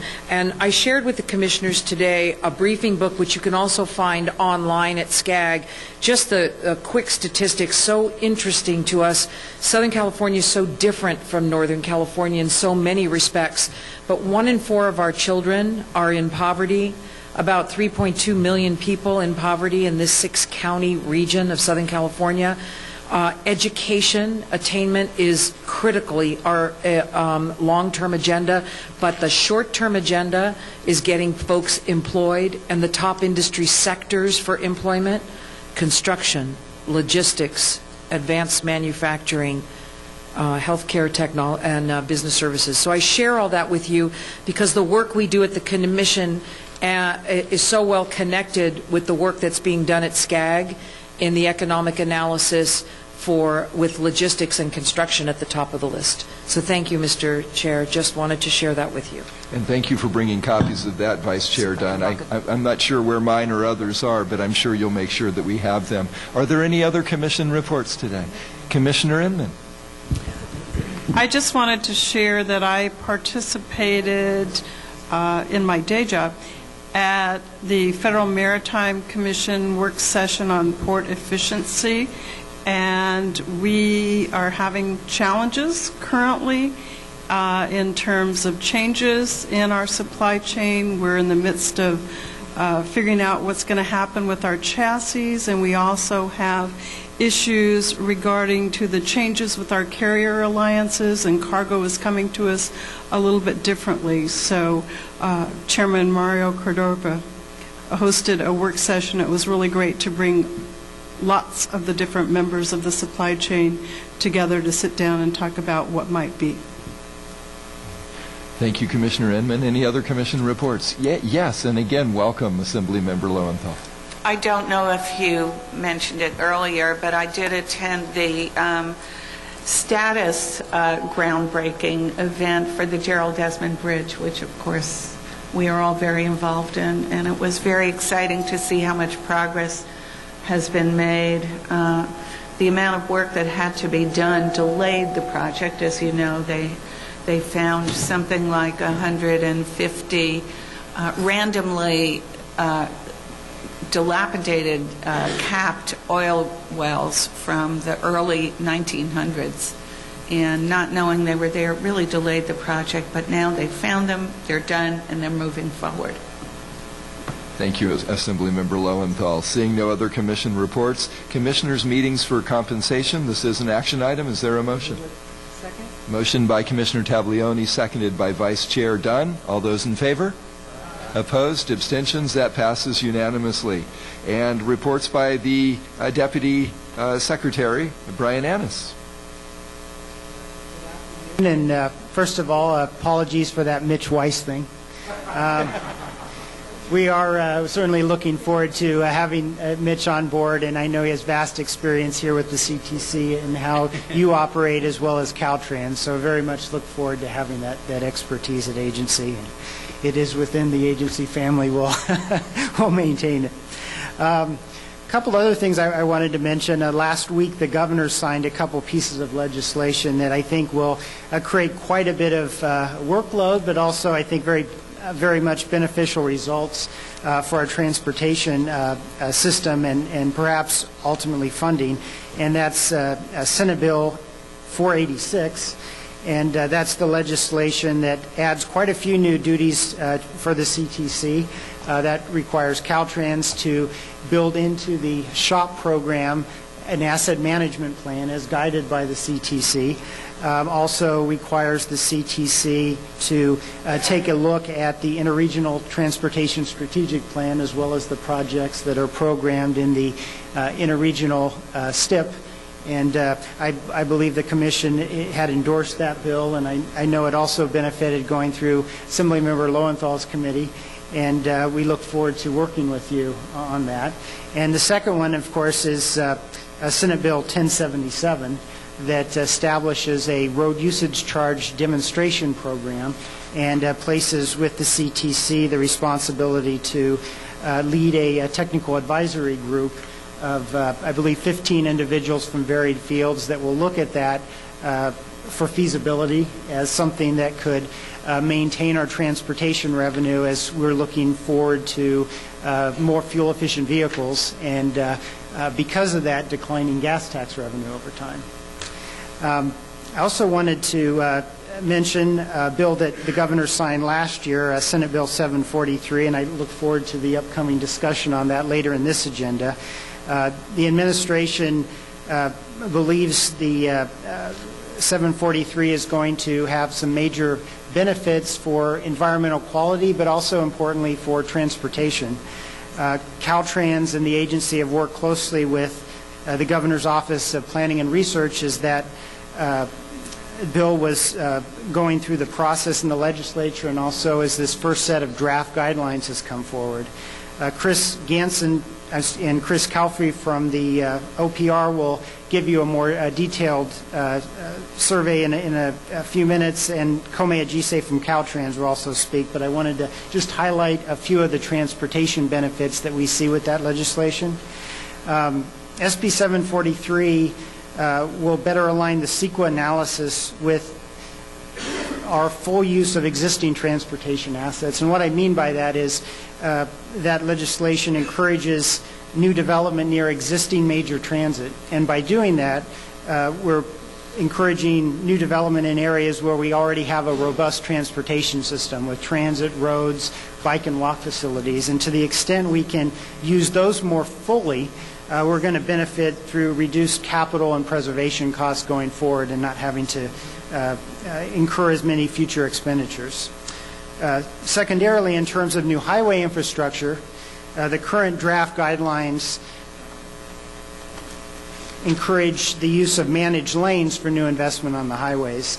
And of course, managed lanes offer several benefits, including benefits to travelers of travel time reliability, and they also ensure those lanes are always operating at near maximum capacity and reduce congestion.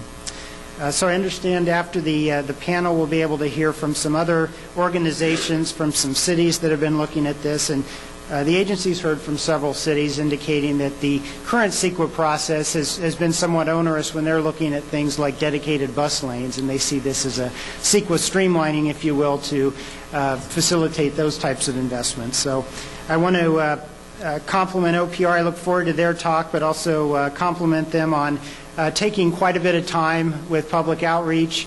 I think the statute actually required them to submit this to the resource agency by July 1, and so they've had the wisdom to miss that statutory deadline, but keep working with all interested parties on the guidelines to make sure they're best. So again, I look forward to the discussion in a few minutes. Deputy Director, Deputy Secretary Annis, thank you for that report. Commission colleagues, any comments or questions to Brian? Seeing none, then we are moving forward. Rachel is going to, Malcolm never looked so good, so bright, so smart. Well, thank you. You're welcome. So as the acting actor chief deputy, okay. There was, first, I wanted to report on, there was a great workshop yesterday that was very timely concerning California Sustainable Transportation Funding, and that lots of work needs to be done, and this was very timely to meet the SB 1077 that was recently passed, which Brian just mentioned. We look forward to working with you on the implementation of both SB 1077 and, of course, SB 486. We thank Lucy Dunn for all her participation in the workshop yesterday. We also wanted to note that the department is a member of the Mileage-Based User Fee Alliance, which is actually focused on education about user fees as alternatives to the gas tax. So again, we look forward to working with you both on 1077 and 486. In addition, we have appointed Tom Hollenbeck to the position as the new chief of the Division of Traffic Operations effective October 1st. Tom has been with the department for 34 years. He graduated with a degree in civil engineering in 1980 from Union College. He has been the director of District 9 since 1997. That's that far district up in the Sierras and Bishop. It's kind of out in the middle. It's in a beautiful area of California. Good catch, Rachel. I'd also like to take this opportunity to thank Sean Naziri of District 4 for serving as the acting chief of the Division of Traffic Operations.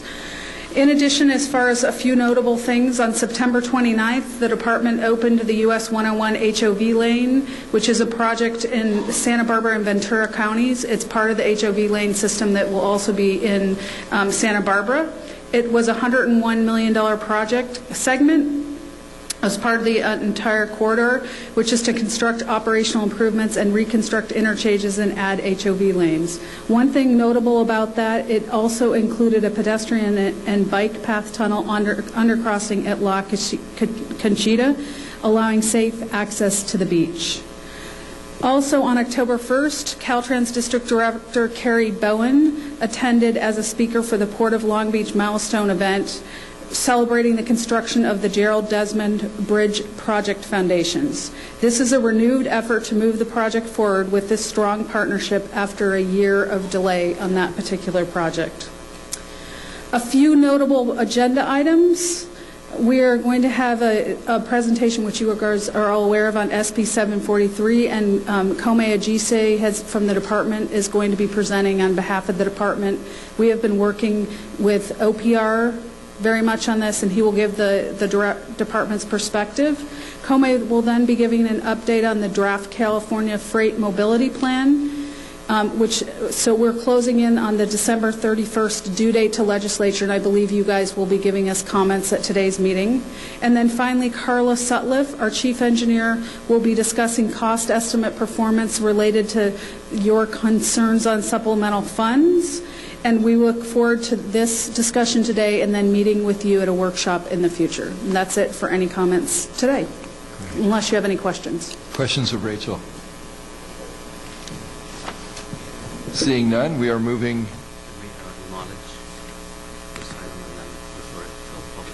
Sure. We had a speaker card turned in for item 9, but it's about State Route 710, and that is not this agenda item. We do at every hearing have time for speakers because we want public comment, but we also want to stay organized as agendized, and that is later in the program. So we hope Dr. Tom Williams and anyone else who would like to speak on any item not on our agenda today will stay and do so. Thank you. And if you do, it sounds like you get to go to the reception and have wonderful food later on. We will hold on to that, and we're moving on to item 10 with a report by U.S. Department of Transportation. Vincent Mamano. Mamano, please come up to the mic. Vince, welcome. Hey, thanks for welcoming me. I appreciate that. Do you have the highway bill done, or do you want to We're sit right down up there. and come back? Okay. I come with deep pockets. Still short arms, so sorry. And still the short arm. And it's still the short arm, sorry. Sorry, but the pockets are deep and they're full of money. Actually, speaking of full of money, we did get here in California $191 million in August redistribution, so that's additional over their normal apportionment. It's actually stuff that you guys program in, but it's something that I don't think everybody understands the magnitude of that. That $191 million is more than many states get in their whole program. And Caltrans in California, all of you here, are able to deliver that at the end of August. So that's quite a compliment in a bunch of different ways.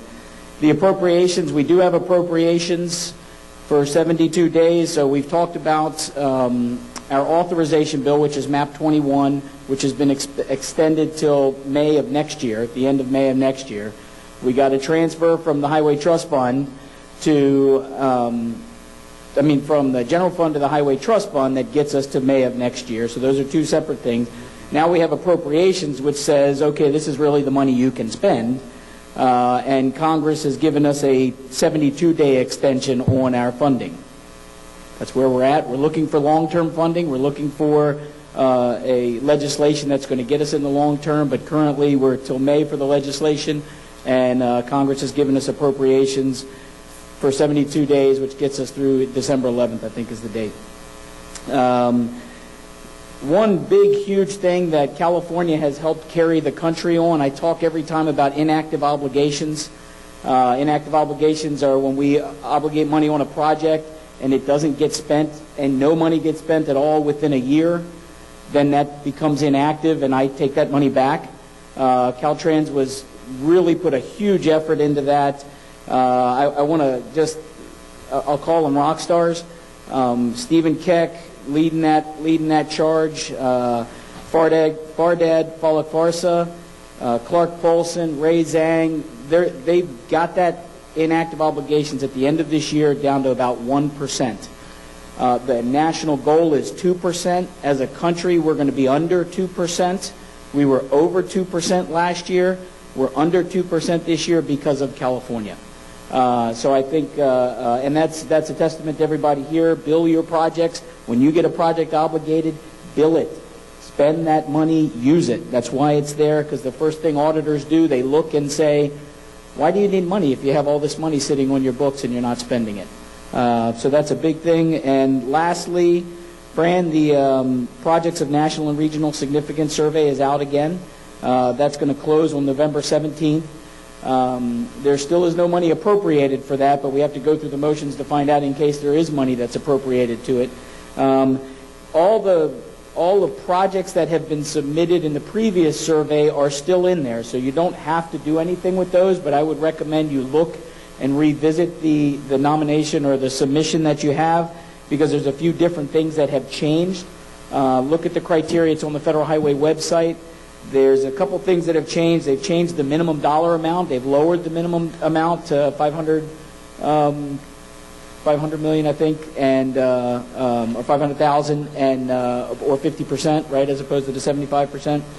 They've included tribes or consortiums of tribes, and there's several other changes that have went to it. So if the first wave you said we weren't able to submit because we didn't meet the qualifications, take a look again, because they've changed some of those qualifications. I think that's all I got. Questions for Vince Mamano? Yes, Fran. Commissioner Inman. I am. Okay, good. Hi. Hi.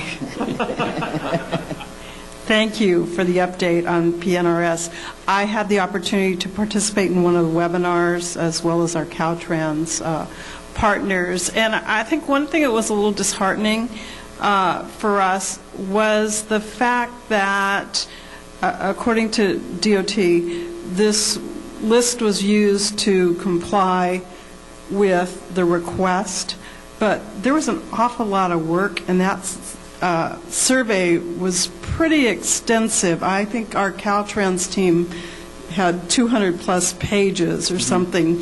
So I'm a little concerned of how much effort went into that versus are we finding a way to use that again? I mean, I believe we should have projects of national and regional significance, especially when we talk about having America's gateways here in terms of our trade corridors, for one example.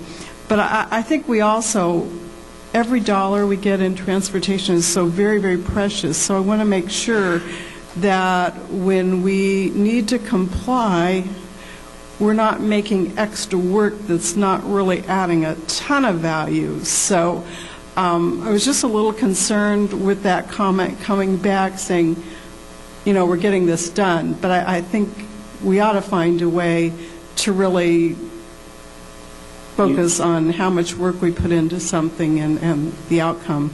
And then the second thing is we have been looking for a list from California. So the request was presented.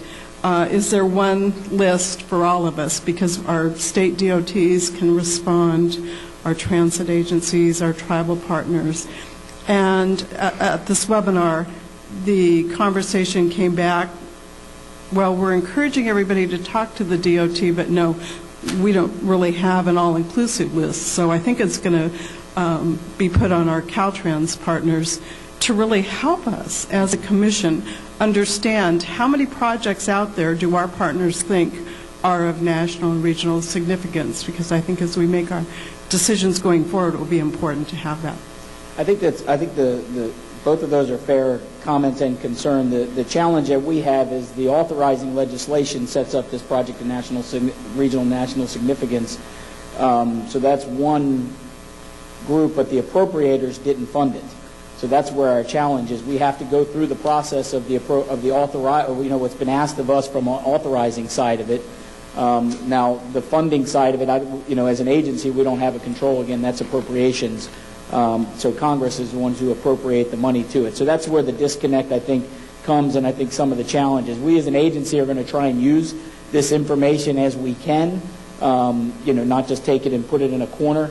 I know we're looking at the national freight policy, and other areas like that are going to look in and see what's in there.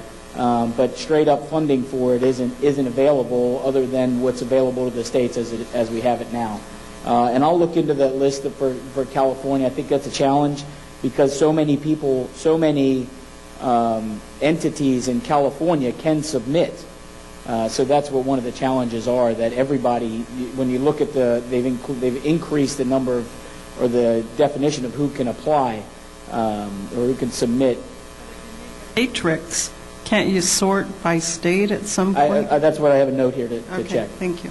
Lastly, I forgot to mention, in our last round of Tiger, our latest round of Tiger, California got 6 Tiger projects. Three of them are being administered by Federal Transit Administration, 3 by Federal Highway, all over the state. So I was stopped by our Associate Administrator for Policy in headquarters a couple weeks ago, and he looked at me and he went, 6 in California? We've never heard that many in one state. So quite a compliment. I know there were quite a few people that weren't able to get the Tiger grant, but to have 6 in one state is quite impressive. And they're not $5 amounts either. They're pretty good dollar amounts. Could you send 6 words back to him, please? 8th largest economy in the world. How do you spell the?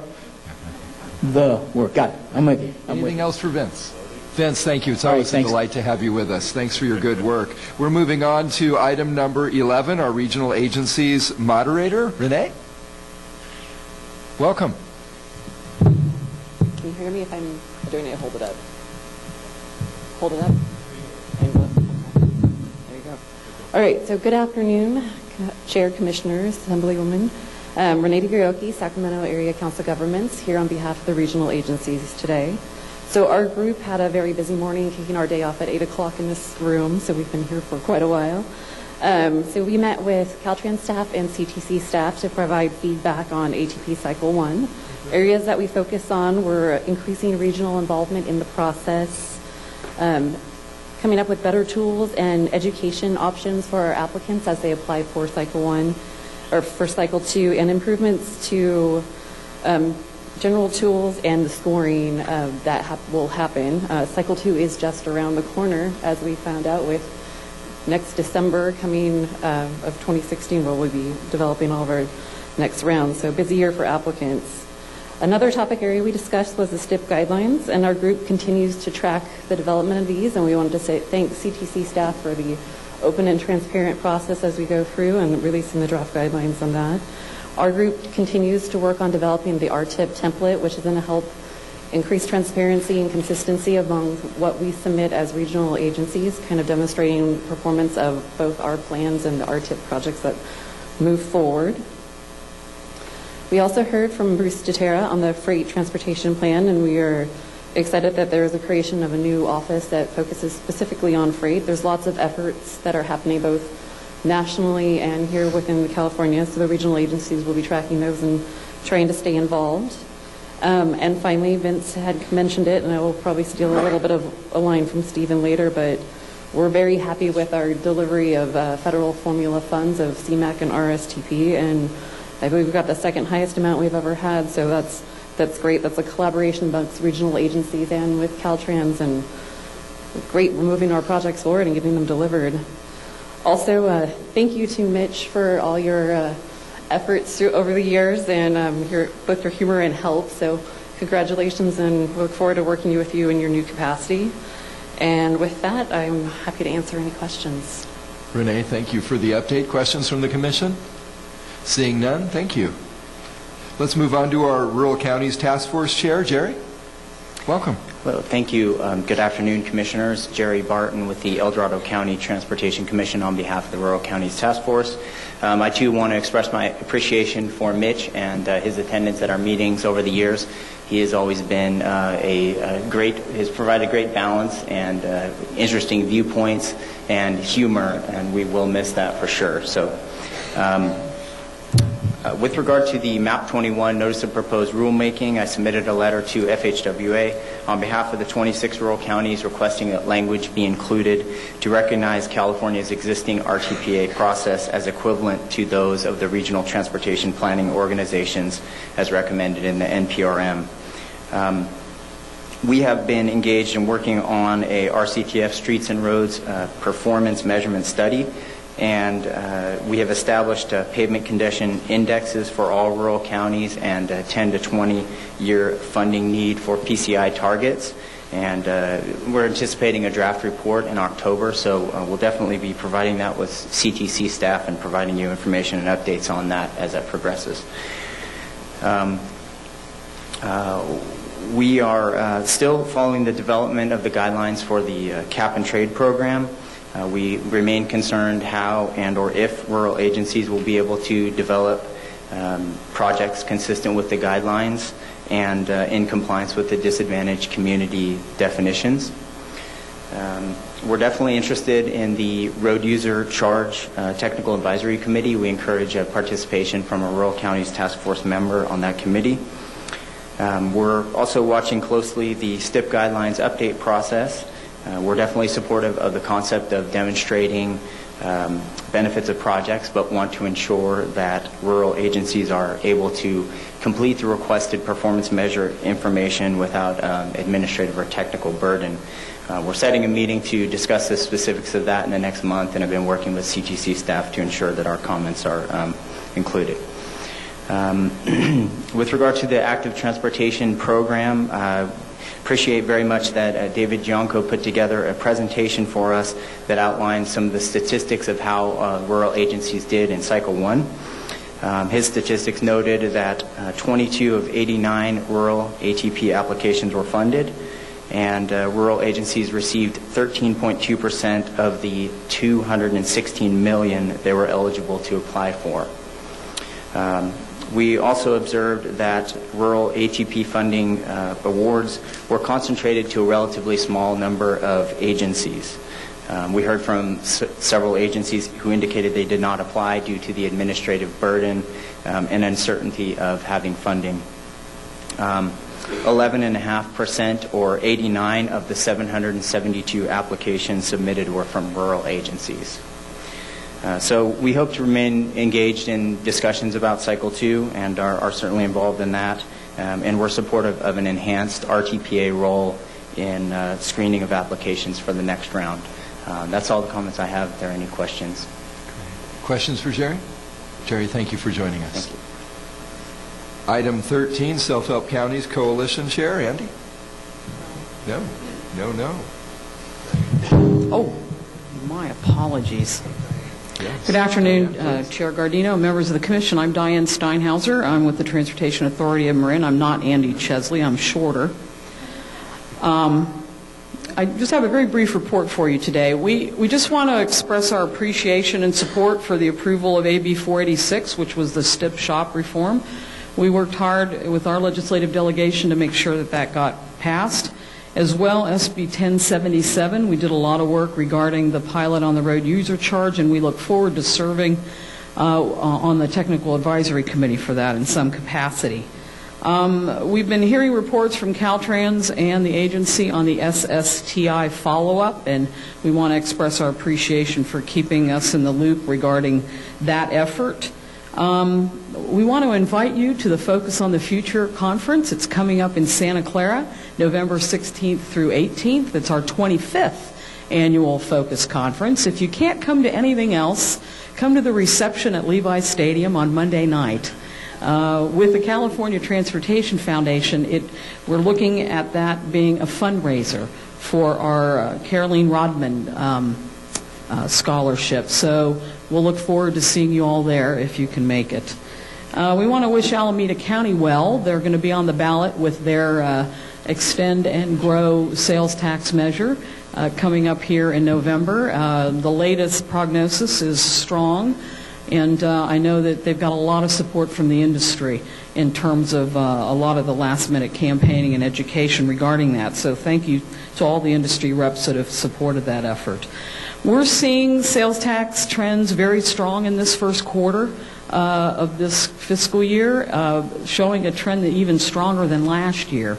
But as you're well aware, many of us are reaching the end of at least the capital cycle of our sales tax programs, and a number of us are considering extensions and growth in our sales tax for the 2016 ballot. So we'd like to keep you informed of those efforts over the next year, because a lot of that will be coming together in 2015 and into 2016. Along those lines, the work that the department is looking at with cost estimating performance, we'd also like your consideration of perhaps requisitioning some cost information regarding industry trends, kind of a companion piece, because many of us are going to be in the development of capital project costs and expenditure plans over the next year or year and a half for our upcoming sales tax efforts in 2016. So with that, if you don't have any questions, we also want to mention in relation to Vince's report what great support we get from Caltrans local assistance. They've really helped us deliver on a lot of the projects that we have on the state highway system that are locally funded. So thank you, and keep up the good work there. They've been doing a lot of good training out in the counties to help us get through those processes. So any questions, I'd be glad to answer. Questions for Diane? Diane, thanks for channeling Andy. Moving on to state and federal legislative matters. Carrie. Carrie is at the staff table, please. Thank you. Thank you, Commissioners. Agenda item 14 is an action item. August 31st was the deadline for the bills to be passed out of the legislature to the governor. On September 30th was the deadline for the governor to sign or veto bills. Of the 49 bills the Commission was monitoring, 28 were enrolled and presented to the governor. 24 of the 28 were signed by the governor and 4 were vetoed. A summary of the 49 bills is provided in Attachment A in your book item. The legislature will adjourn for recess on November 30th and will reconvene on December 6th to begin a new 2-year session. The following 4 key bills of interest and supported by the Commission were signed by the Governor. SB 1298 is the Hernandez bill. Extends indefinitely the 10 and the I-10 hot lanes programs in LA County. This bill allows Los Angeles County Metropolitan Transportation Authority to change the vehicle occupancy requirement for access to the HOV lanes in the 10 and the I-10, 110 corridors, and requires LA Metro to reimburse state agencies using toll revenues for the costs incurred in the implementation and maintenance of the state highway system facilities in connection with the program.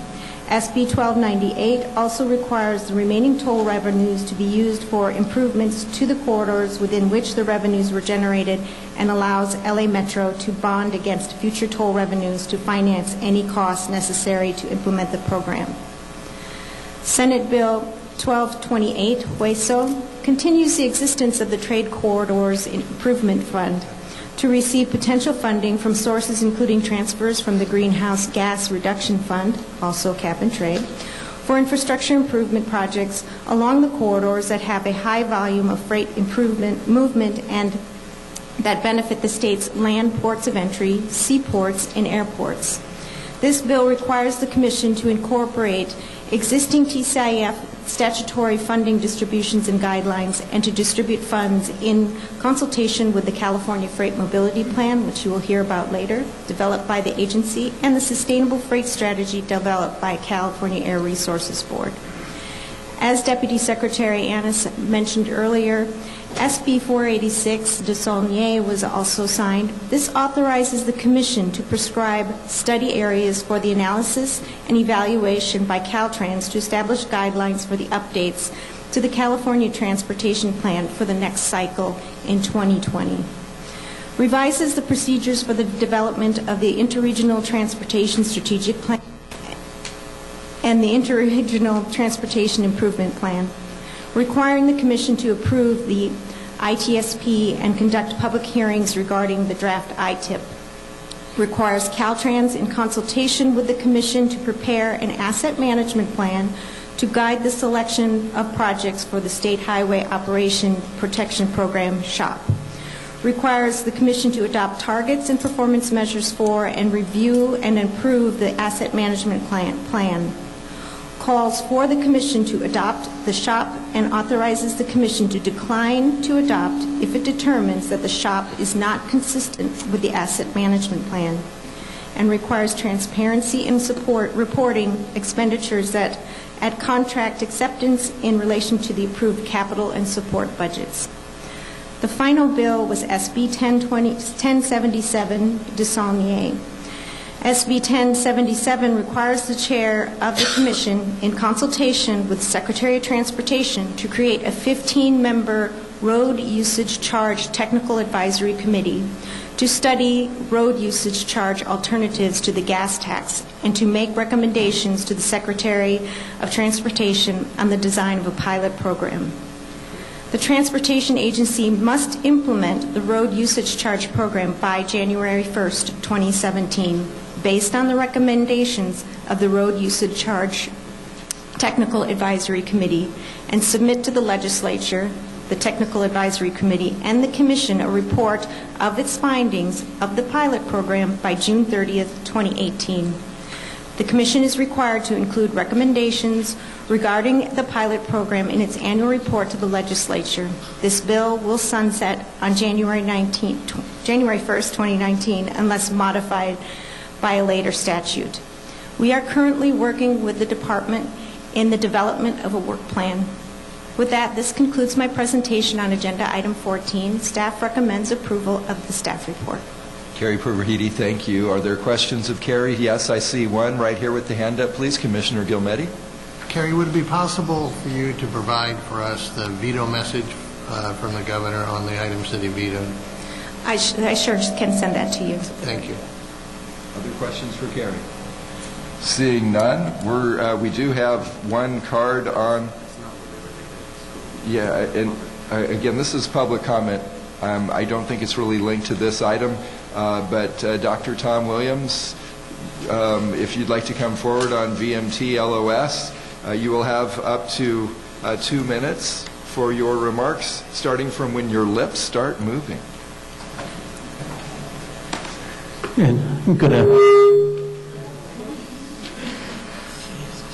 Good afternoon. Dr. Tom Williams, Sierra Club Angeles Chapter Transportation Committee. We're quite concerned regarding the move to vehicle miles traveled in several different rules and bills that have been passed.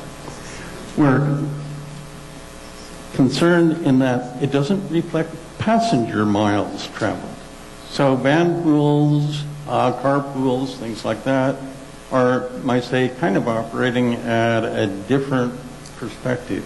There's also a matter that there's no reflection of tons per mile traveled. That is, trucks versus rail.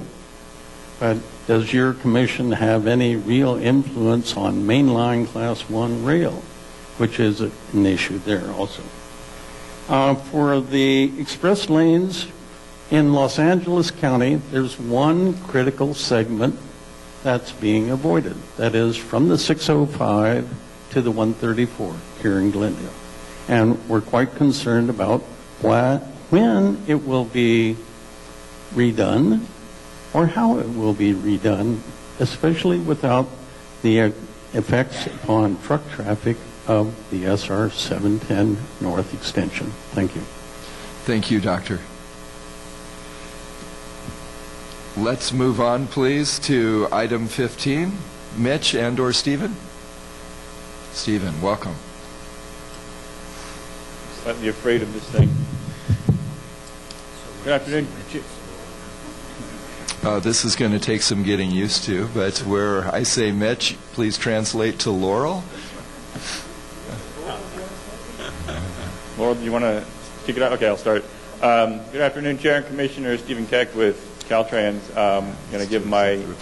Stephen, would you forgive me? The last item, even though it's technically an action item, that we need to accept the staff report. If you wouldn't mind pausing for a moment. Is there a motion? By Commissioner Taglioni, second by Vice Chair Dunn, and I want to thank again Commissioner Assimi for calling that out. All those in favor? Opposed, abstentions, that passes unanimously. Stephen, we're back to you. Thank you. So I'll start off as traditional with the look at allocation capacity for the current fiscal year. We've only had one meeting so far where we've taken action, so it's no surprise that we've allocated about 13% of the total capacity for the year. Highlights include that all of the traffic congestion relief program capacity has been allocated, and about a third of the STIP capacity has been allocated. Everything is looking just fine for now. Don't anticipate or see any problems yet. And I don't think I will. In keeping with my recent tradition of bringing something new to the Commission with each of my reports, I bring this one, and I'm happy to show you this one. This is a comparison of the last 12 months of gasoline consumption to the 12 months of the fiscal year before. And what this shows is a few interesting things. One is that gasoline consumption has increased 0.9% over the previous year. It's coming on the heels of an increase last year as well. It's showing renewed economic growth as we continue to climb out of the economic recession that we were in. I'll say this is just gasoline. If you combine gasoline and diesel, it's more like 1.25% increase. The second thing this chart shows is that each of the 12 months this last fiscal year was higher than the 12 months before. And that's the first time that we've ever seen that since we began collecting detailed data in 1990. So all 12 months were higher than their sister 12 months in the year before. So we're seeing really strong growth in gasoline consumption. Sort of tied in with the discussions we've been having, though, other data that we have shows that VMT, vehicle miles traveled, may have increased by as much as 1.5% over that same time period.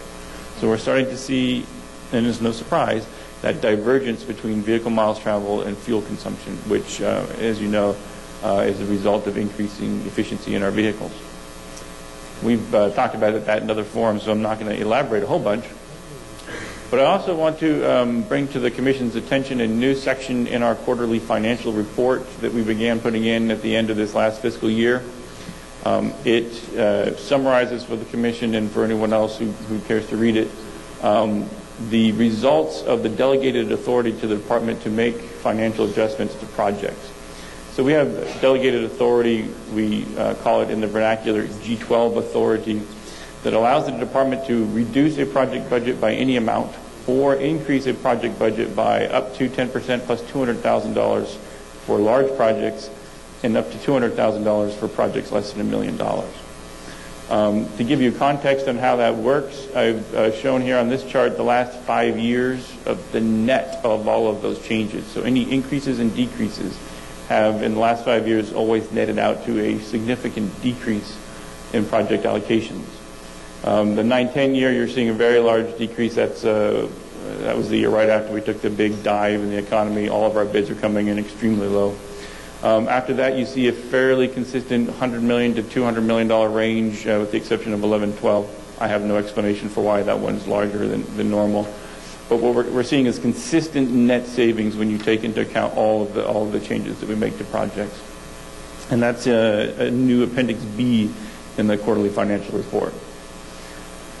As usual, Vince has taken all of my talking points directly from my PowerPoint and used them instead to present to you. I thought he was going to forget Tiger grants, but he came back and got that one. And he did mention my name in the list of folks to thank for getting inactive obligations down. I really have very little to do with it other than to exhort people to do better. And my staff that he mentioned, Fardan Falek Farsa and Clark Paulson, as well as Ray Zhang, who works in local assistance, obviously, did a tremendous job in getting this done. So thank you to Vince, but it's not really me. I will say the only comment I have that Vince didn't say is that I'm now firmly convinced that Congress actually just pulls numbers out of a hat. 72 days makes no sense to anybody that I've talked to, but the funding through December 11th is about $640 million to California. We're not recommending any changes or any slowing down to allocations. They've always come back and continued to give us the money that they promised us. I don't think it's prudent to stop doing anything, but we'll keep an eye on it as we move forward. Any questions? A couple. Yes, there are two questions. We're going to start with Commissioner Gometi, Commissioner Fromer, Commissioner Assemi, and Vice Chair Dunn. I think that's a new record. So by hands, Commissioner Gometi is first. Thank you, sir. Stephen, thank you for the presentation. Are you sure they're pulling it out of their hat or pulling it out of something else? I'm going to stick with hat. That was just a comment. How do you come up with the annual vehicle miles traveled? What's the methodology that you use? You can't check odometers on everyone. Right. So I'm not the expert in this, but the Traffic Information Systems division, which is part of a larger division in the department, actually tracks with traffic sensors what the VMT is. And at this point, their estimates have not been published, which is why I didn't print anything. But the estimate is nearer to 1.5% increase. So is that off of sensors in the road that they picked this up? Or? That's my understanding. Okay. Thank you. Thank you, Commissioner Gometi. Commissioner Dario Fromer, could you raise your hand so that they see you? Great. Stephen, on the gasoline consumption, how is that translating into our highway funds? And where are we on? Because obviously a few years back we had a huge decrease because of the recession, and then also we saw prices spike for gasoline. People were driving less. So what's the are we seeing any correlations? Are we seeing that fund return to some better position? Or yeah, so we're actually in a much better position than we were a few years ago when we saw the huge decreases in consumption and travel. So because it's a per gallon tax in general, we're seeing about that and a 1% increase in revenue as well. The interesting thing is there's a 3 to 6 month lag between the sale of gasoline and when it's actually deposited into our account. Great. Thank you. Commissioner Fromer, we're going to go to Commissioner Assemi and Vice Chair Dunn. My question was answered already. Okay. Vice Chair Dunn, raise your hand, please. knock over some more water. Thanks, Stephen. A couple questions on on the gas tax consumption is up. When we're thinking about a new way of thinking in transportation, and sustainability is the big buzzword, would you think about presenting to us a slide that talks about energy use by all sources for non-gas vehicles? In other words, I'd like to see a comparison between gas vehicle use, gasoline use, compared to non-gasoline vehicles from all energy sources, electric, et cetera. We have to start thinking in different ways. I think that's a really important thing to think about. I also have preliminary information, for example, that zero emissions vehicles right now, it's costing $30 million a year projected to grow. That doesn't include hybrids, just pure zero emission vehicles. So that would be kind of an interesting comparison to see, because we have to think in terms of all energy out there now with regard to transportation. The other one is just, I think auto registrations are up too. So we're still adding new vehicles to the system on top of now a little increased gas, likely increase other energy uses. I think that's a good overall picture to be looking at. Okay. I'll be happy to present. Thanks. Commissioner's hands. Stephen, anything else that you'd like to add as you close? Not at all. Thank you very much. Thank you. I'm going to foreshadow just a little bit after agenda item 16 that we'll be hearing from Carrie and/or Comey. We're going to take a quick stretch break that will allow time for the panel to change and for all of us to stretch our legs just a little bit. So Comey, no pressure, but you're the only thing standing between us and a break. Carrie, would you like to start this off? Carrie is at the staff table raising her hand. Commissioners, you should have a pink for agenda item 16. Agenda items 16 and 17 are related, and even though we will be taking a break in between, if it is acceptable to the Commission, I'd like to bring my staff recommendations till after, on the California Freight Mobility Plan until after ARB's presentation. Comey Ajise, as you mentioned, Deputy Director of Planning and Modal Programs at Caltrans, will be providing a presentation on the draft California Freight Mobility Plan for your consideration. Comey, welcome. Thank you, Chair Guardino. Good afternoon, Commissioners. Comey Ajise with Caltrans, Planning and Modal Programs. I really appreciate the time and the opportunity to talk to you today about the Freight Mobility Plan. We're on track to meet a deadline as prescribed under AB 14 at the end of this year. But I want to take this time to also thank all the members of the Freight Advisory Committee publicly for the work that they've done for the last year and a half on this plan. There are so many of them, and there's a list on the third slide. I also want to take this time to thank Commissioner Inman for the invaluable counsel that she's always been. We've always had the support of the Commission, and Carrie's been an ardent member of our committee. Real quickly, the schedule that we have to deal with right now, like I said, is to get the plan completed by the end of the year. We're currently going through a comment period that's due on Friday. We also have another opportunity for commenting on a fatal flaw basis by the middle of November. And we're working with our MPO partners to streamline the projects that will feed into the plan with the intent that we'll be able to meet the deadline by December 31st. This is really a slide that's not intended for you to read.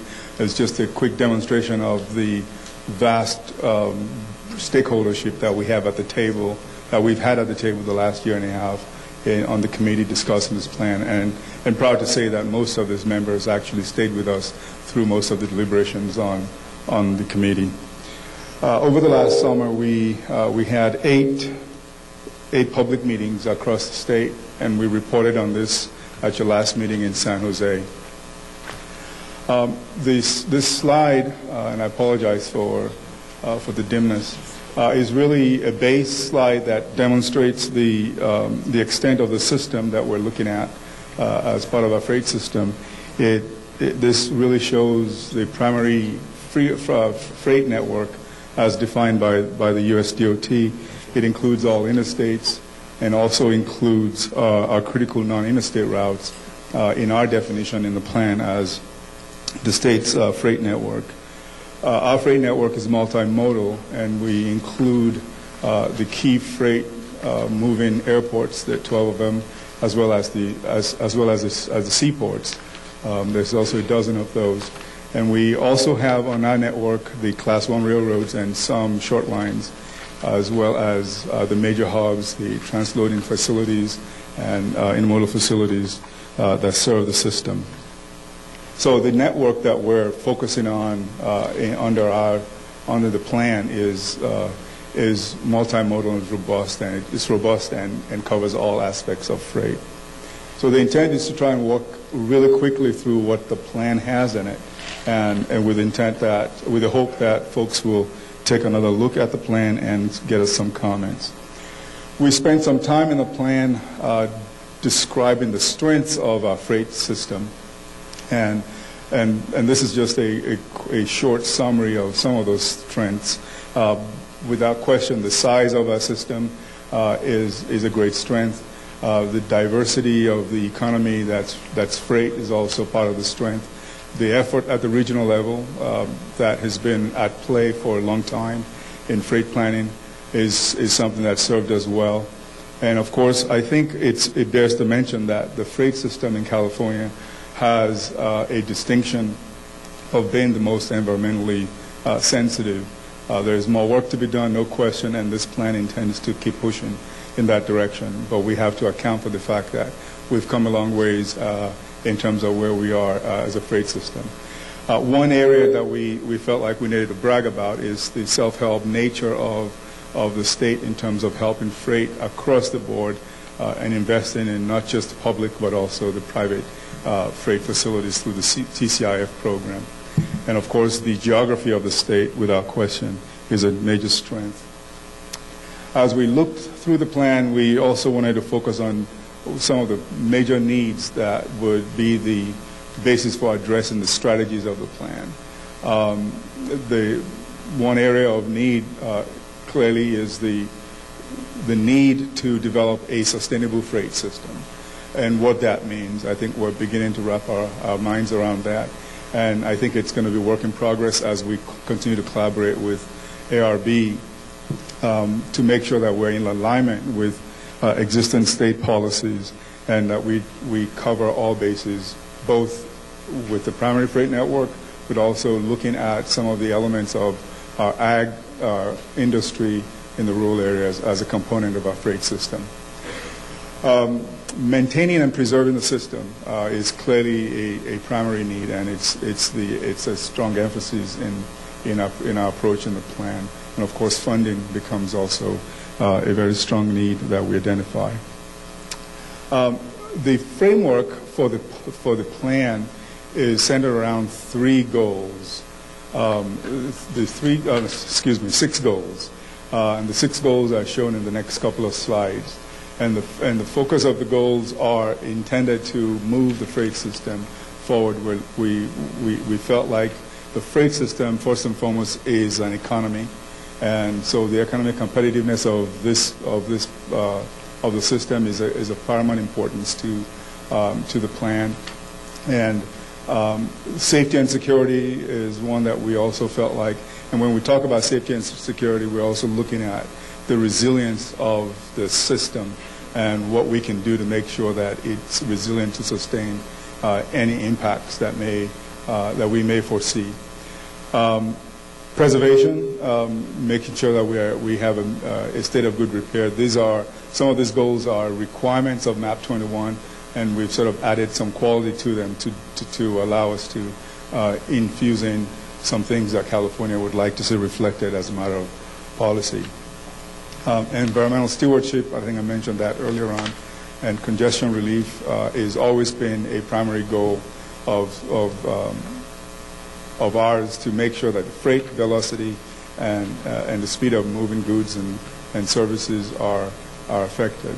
And this would ultimately be something that we address with technology over time, and we're very much open to the sources of technology and community impacts. How we solve those, I think will be a matter of applying technology into the future. Do you have a comment? You look like you had a comment now. The focus on the way we organize the plan is to have 3 sections. And the first section talks about most of what I just talked about, but the last part of the first section also describes the strategies in the plan. And these are some key strategies that we're looking at. Focus again in the strategies is maintaining the existing asset, bringing technology and system operations into play, adding capacity strategically, both on the public side and on the private side, in partnership with our private providers and carriers. Of course, strengthening the collaboration that we have going on right now on the plan side. We attempted to define, I apologize for this, I don't usually like this to happen. We identified in the plan what we think is a definition of freight projects. And so the next couple of slides give us a sense of what we consider to be freight projects. We've noted that there are about 700 plus projects that we're looking at, and we're trying to apply kind of a sieve to what really makes sense in terms of the freight system as we define projects that we want to focus on and make a priority into the future. The projects are divided into 4 categories, and 3 of these categories you would recognize from the needs assessment that this commission did a few years ago. The 4th category that's been added is community and environmental stewardship. So we have projects sort of arrayed under these 4 broad categories. And as we looked at the projects, we also felt like there was functionality to the projects. The projects are also arrayed in geographical context. They're gateway projects, and there's a need to prioritize some gateway projects. There's also a need to look at corridor projects separate from gateway projects and be able to prioritize them separately. We talked about last mile connectors. These are critical to the system and to the economy of the freight system. The hubs are something we hadn't spent too much time talking about on the public side because they tend to be private facilities. We felt like those needed to be identified separately as a group of projects. And then we thought about the broad initiatives. These are things that we're doing in general, such as the partnership we have with ARB that have a potential of affecting the freight system and freight policy into the future. Lastly, looking into past the delivery of the freight plan, there are a number of things that we felt we needed to communicate will be happening into the future. Next year, we're going to be working even more so closely with ARB as the sustainable freight strategy develops, and with intent that once that's done, we have every intent to come back and revise the plan and update the plan to the extent that that's necessary. We're also looking to continue to convene the CFAC, the Freight Advisory Committee, as part of the effort to work with ARB on their freight strategy. We're looking forward to the federal performance measures rulemaking that may have some effect. We don't know what. Obviously, we're also looking to feed into the national freight plan that's under development and due next year. And finally, as we expect that there will be some final rulemaking in terms of the freight system itself, we hope that our plan helps to define that even more so with the federal government. And so with that, I will conclude my remarks and see if there are any questions. Questions or comments? Commissioner Inman, and Commissioner Inman, if you could raise your hand. Great, thank you. Other questions? Assemblymember Lowenthal will be after Commissioner Inman. First of all, I want to say thank you to Comey and his staff. You all have done a tremendous amount of work, and we are all in transitional times. MAP 21, for the first time, had a freight title, but it was a short bill, and wasn't any funding with that. And there's lots of uncertainty around that, but I really do want to thank you. I want to thank you for reaching out to your industry stakeholders. As you mentioned, we've got a lot of public-private partnerships in the supply chain. We haven't given them those labels, but in essence, that's what we've had, because we've had significant private dollars invested to make this system of systems work. And I think that just looking forward, I think that, making sure that our economic prosperity is taken into consideration. Commissioner Dunn handed out our work in the Skag region on the war on poverty, and in particular, we know that this sector is so very important in the Southern California region and the states. So I want to encourage all of my business partners that are here and those that aren't here to really stay at the table, and we can learn from each other, because this is complicated and there's lots of codependencies that occur within this system of systems. So we're going to be cheering you on and keeping the pressure on. I know you all said we were going to do this anyway, but special thanks to Assemblymember Lowenthal for giving us a deadline and holding us to the task. But I think we're never going to be finished with this. So I just want to encourage you to create a dynamic document. I know we'll have some staff recommendations later, but I think it's important for all of us that we get this right. Thank you. Assemblymember Lowenthal. Thank you, Comey, for the massive amount of work that you and others have put into this, including Commissioner Inman, that went to all of those meetings. And I think you've made great strides in trying to break down the silos. I think perhaps we ourselves are a silo. ARB is a silo. So I'm really happy to see that there will be some coordination. I wonder if you could tell us now, since they've been working on their goods movement strategy, what do you think some of the differences are between our plan and theirs? Well, I don't want to preempt Doug. He's going to speak to that particular plan right after me.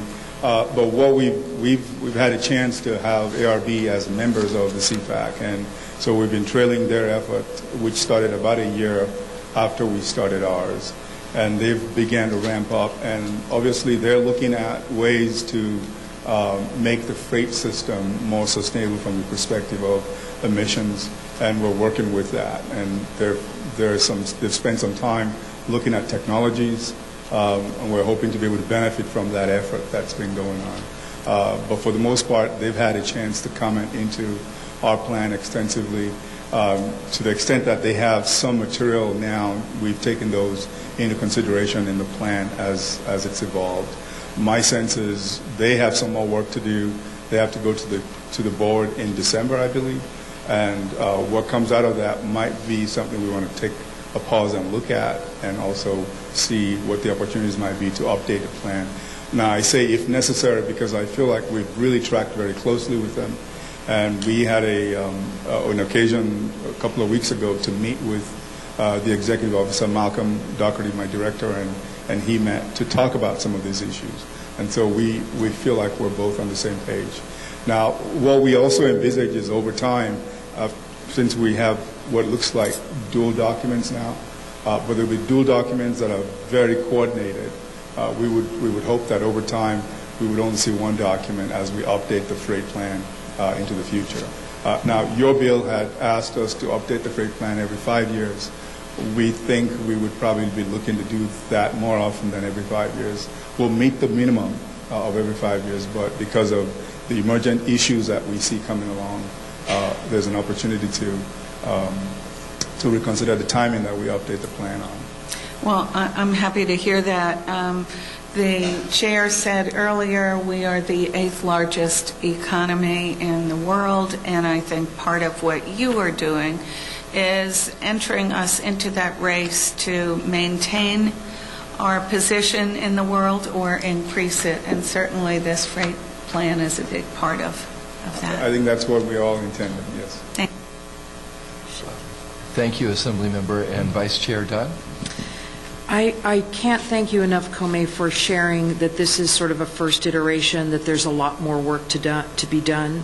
I couldn't agree with you more.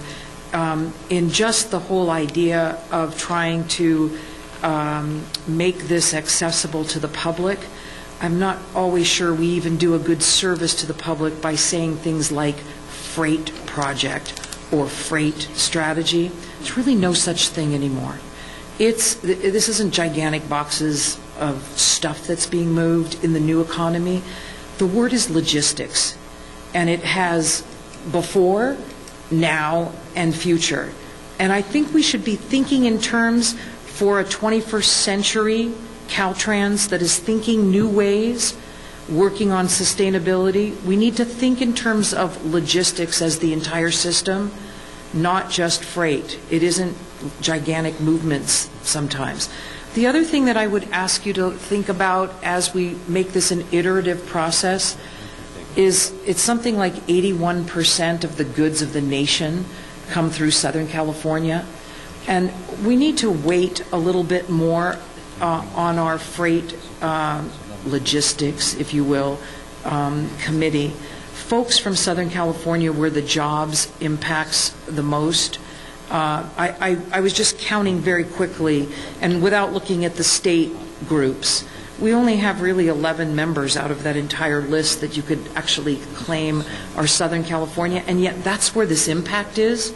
Holy, doesn't take anything away from the Bay Area and Silicon Valley, obviously, but I would look at that in your iterative process as we refine this plan, and make sure that we're looking at the communities that logistics impacts. It is a global connective system here. It isn't a state project. It's highly, highly complex. And so thank you for the first step, and I am anxious to move you into the next phase of this. Vice Chair Dunn, thank you. Commissioner Burke, could you raise your hand for a moment so they know which mic to turn down? I do want to commend you on this study, and I do have to think about the whole issues of community and freight movement. The Alameda Corridor came out of the congestion on the 710, and the reaction the public had to the safety issues, whether we spend a lot of time talking about it, but the same issues are emerging today. And I do think that as you move forward, there is going to have to be some kind of consideration of that. And I'm sure you will be looking at those issues, because there have been some dramatic and very newsworthy things that we've discussed in the last few months and the last year. Thank you. Seeing no other commissioner comments, we do have 2 public cards on this. If we could have both Aaron Hakimi and Dr. Tom Williams come forward in the interest of time. We're going to ask you both to speak at the same time. In the deep belief that less is more, you each have 60 seconds, but only when you start speaking. Good afternoon, Chairman Gardino and Commissioners. My name is Aaron Hakimi. I'm the Executive Director of Kern Council of Governments. I'm here today representing all 8 San Joaquin Valley Regional Planning Directors. I'm the chairman of that group for this year. I'd like to comment on the plan. It's an ambitious, well-documented assessment of the current and future freight movement needs of California. And on behalf of all 8 counties, we commend the California State Transportation Agency and Caltrans for their work. Goods movement-dependent industries account for approximately 44% of our region's employment.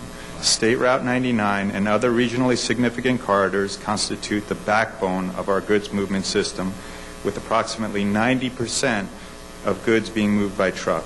The San Joaquin Valley completed its interregional goods movement plan in 2013. We have been diligently involved with the development of the California Freight Mobility Plan. Tulare County Supervisor Alan Ashita of the San Joaquin Valley Regional Policy Council is a member of the California Freight Advisory Committee. I have 3 specific recommendations from the San Joaquin Valley. Please acknowledge and prioritize projects from regions that have a goods movement plan in place. It's our understanding that SCAG and the San Joaquin Valley are the only regions in the state with a approved comprehensive goods movement plan, prioritize projects that are construction ready but lack the requisite funding. For example, Caltrans has recently identified 5 major State Route 99 widening projects that meet this criteria. 2 projects in Tulare County, 2 in Madera County, and 1 project in Merced County. State Route 99 in the Central Valley needs to be 6 lanes throughout the entire valley. And finally, please identify a process for reevaluating Interstate 5 in the San Joaquin Valley. Consider truck-only tolling facilities, and please consider a public-private partnership. We're here to partner with you. Thank you. Thank you, Mr. Hakimi. Yes, please. Please. Thank you for that presentation. How many miles on State Route 99 are currently at less than 6 lanes? Do you have that? State Route 99 in the San Joaquin Valley is in the eight counties. Roughly 250 miles. There's still approximately 100 of those miles still need to be 6 lane. So we really don't have a truck lane for goods movement about 100 miles out of the 200 and... There are no truck-only lanes on Route 99 in the central. No, so there are basically 6. There's 100 miles that are 4 lanes. Correct. And when I say 4 lanes, I mean 2 in each direction. Correct. Right. Thank you. Thank you. Other questions from the Commission for Mr. Hakimi? Dr. Williams, please come forward. Good afternoon again. Dr. Tom Williams, Sierra Club Transportation Committee. And thank you, Commissioners Dunn and Burke, for emphasizing Southern California.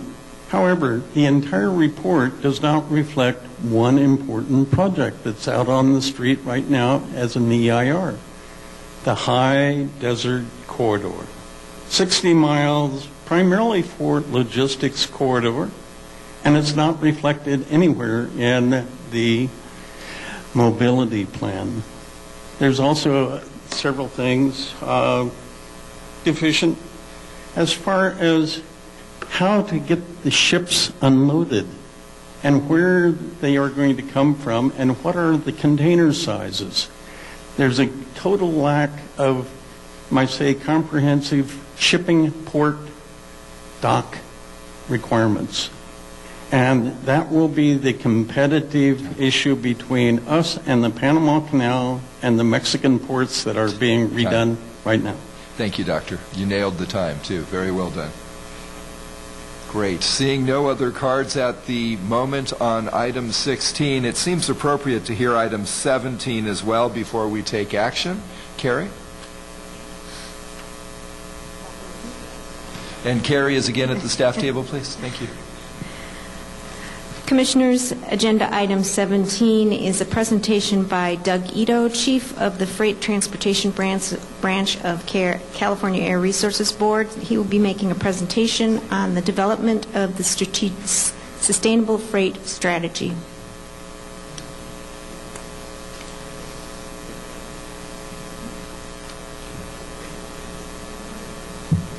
Hi. Thank you again for having me back to address the Commission. It's been a busy year for us. At the last update that I provided, I indicated to you that in January of this year, the Air Resources Board put together an effort within the board to develop the Sustainable Freight Strategy. It was a one-year effort intended to bring a series of recommendations back to their board in December. As we have been hearing all throughout our stakeholder engagement process, freight is complex. It's a system within systems. There are many implications of walking into the freight system and recommending or proposing strategies, and so please take more time. That has been a very strong theme throughout, and so. I'll get to the specific schedule a little bit later, but I wanted to say right up front, in terms of December, we are going to our board with an update. It's an informational item that provides a more refined view of the process that we've gone through this year and some concepts that we've heard both from the stakeholders and through additional discussions with folks.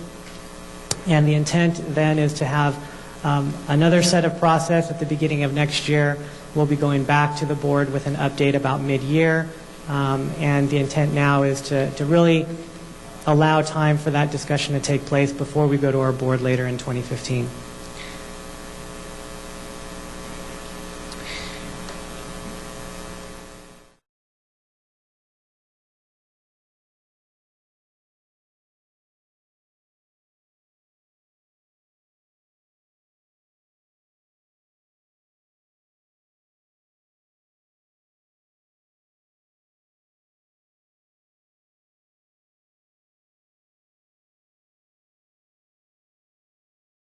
Sustainability goal. We have been working most closely with the California Transportation Agency and Caltrans on their most recent effort on the Freight Mobility Plan, but there is an absolute recognition that as we move forward, other planning efforts regarding the California Transportation Plan, the Interregional Transportation Strategic Plan, the state implementation plan on the air quality side, all of these have pieces that will contribute, and the conversation does need to continue forward in each one of these efforts.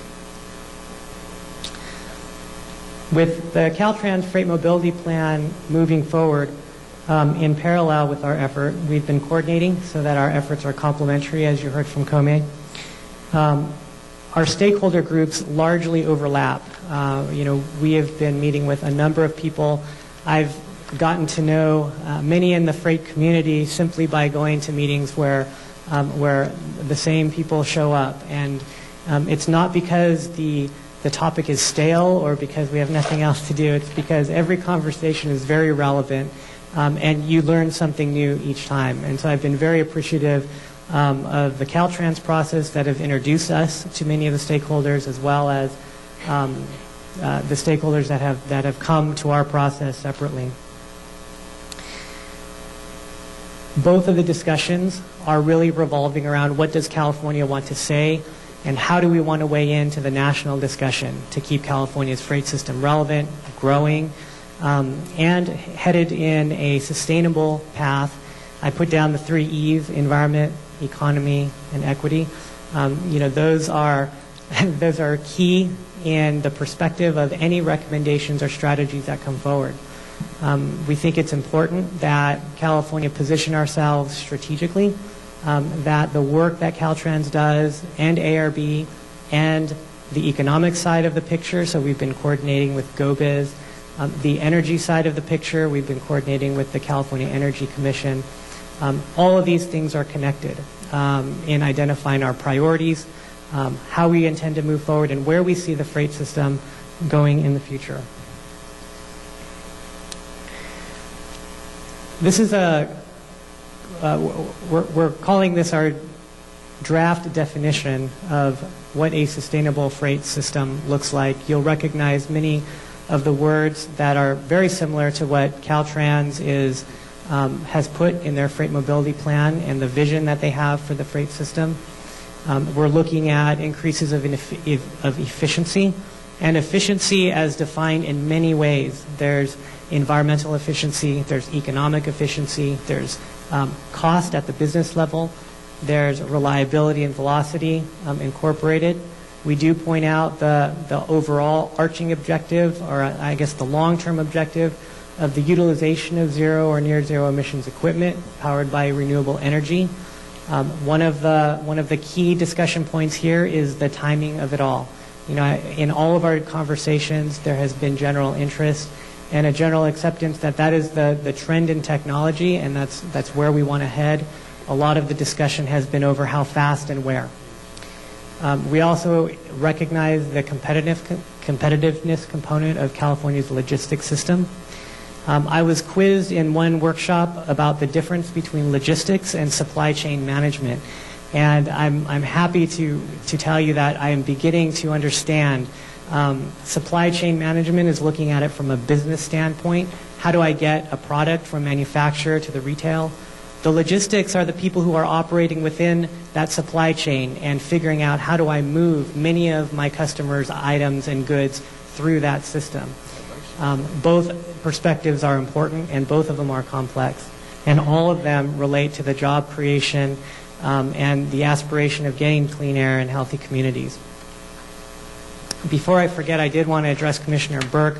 One of the components that we are moving forward with in our sustainable freight strategy is paying attention to the community impacts. And so a lot of the conversations that we've had, and we've had public members come and speak to us about the safety concerns and the emissions concerns of communities that live within and in near proximity to freight hubs. This is a reminder in terms of the objective of our document. Again, we have a technology assessment component where we are looking at where the current technologies are today and where they're going. This is to ground us in the factual question of what are the things that we can do today, what are the things that we should be looking forward to into the future. And then what we want to do, and this addresses Assemblymember Lowenthal's question about what are the differences between the two plans. I think one of the key differences is that ARB is looking to identify specific actions that California can move forward with over the next 5 years, identifying that action and who should do it and under what time frame. That is a tricky question, and it's one that we've been engaging, in particular the business community this morning, on what needs to happen in order for those actions to be identified and ones that will have a positive impact throughout the state's system, both positive economically, jobs, as well as the environment. This is an overview of our stakeholder engagement process initiated in January. I saw Kome's list of all of the stakeholders involved. I think I should add that to our list. We do have a very impressive list of folks that have sought us out and we have sought to talk to, and we generated a lot of discussion concepts. I wanted to spend a little bit of time on this particular slide. It's relevant to the packet that you have in your agenda. The process that we went through from getting the stakeholder concepts as we had discussions to the list that you see in front of you.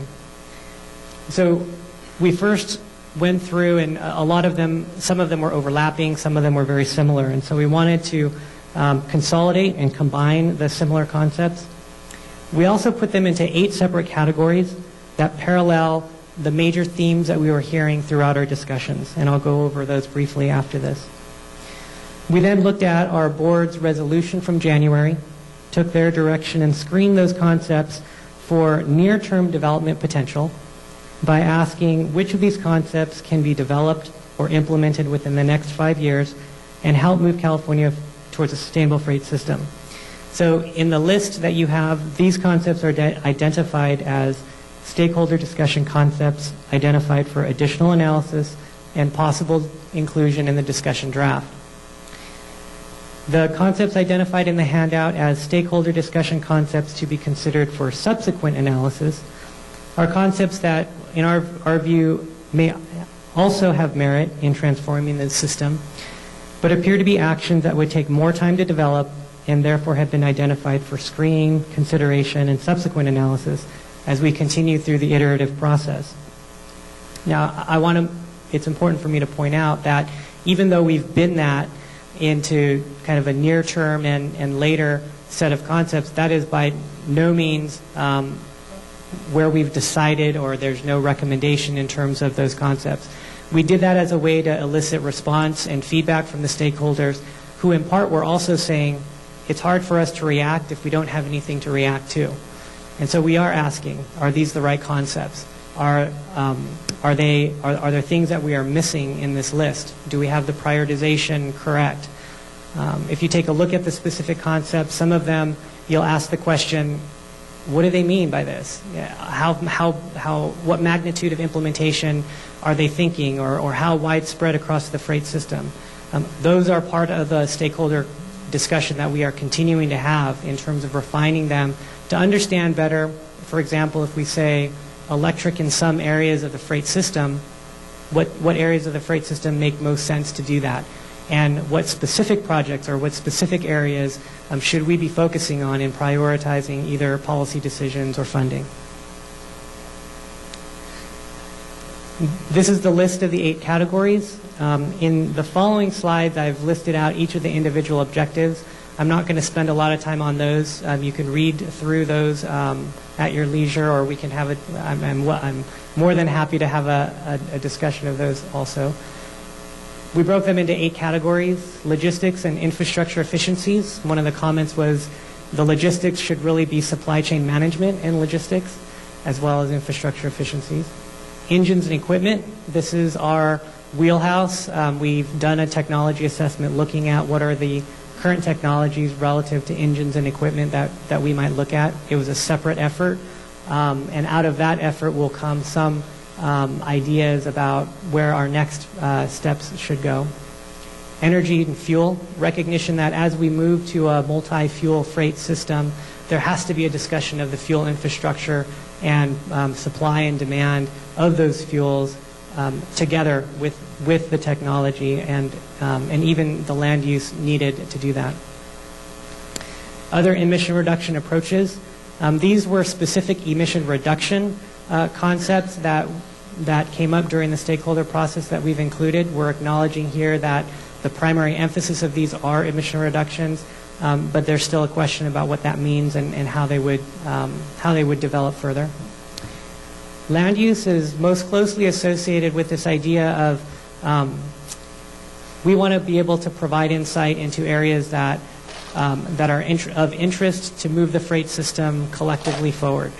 We do not have authority in many areas, land use included, but we do believe that because of the integrated nature of the conversation on the freight system, there may be opportunities to provide some guidance or some principles and criteria, is what we've been talking about, that would help local, regional, and other state agencies prioritize or think about the questions.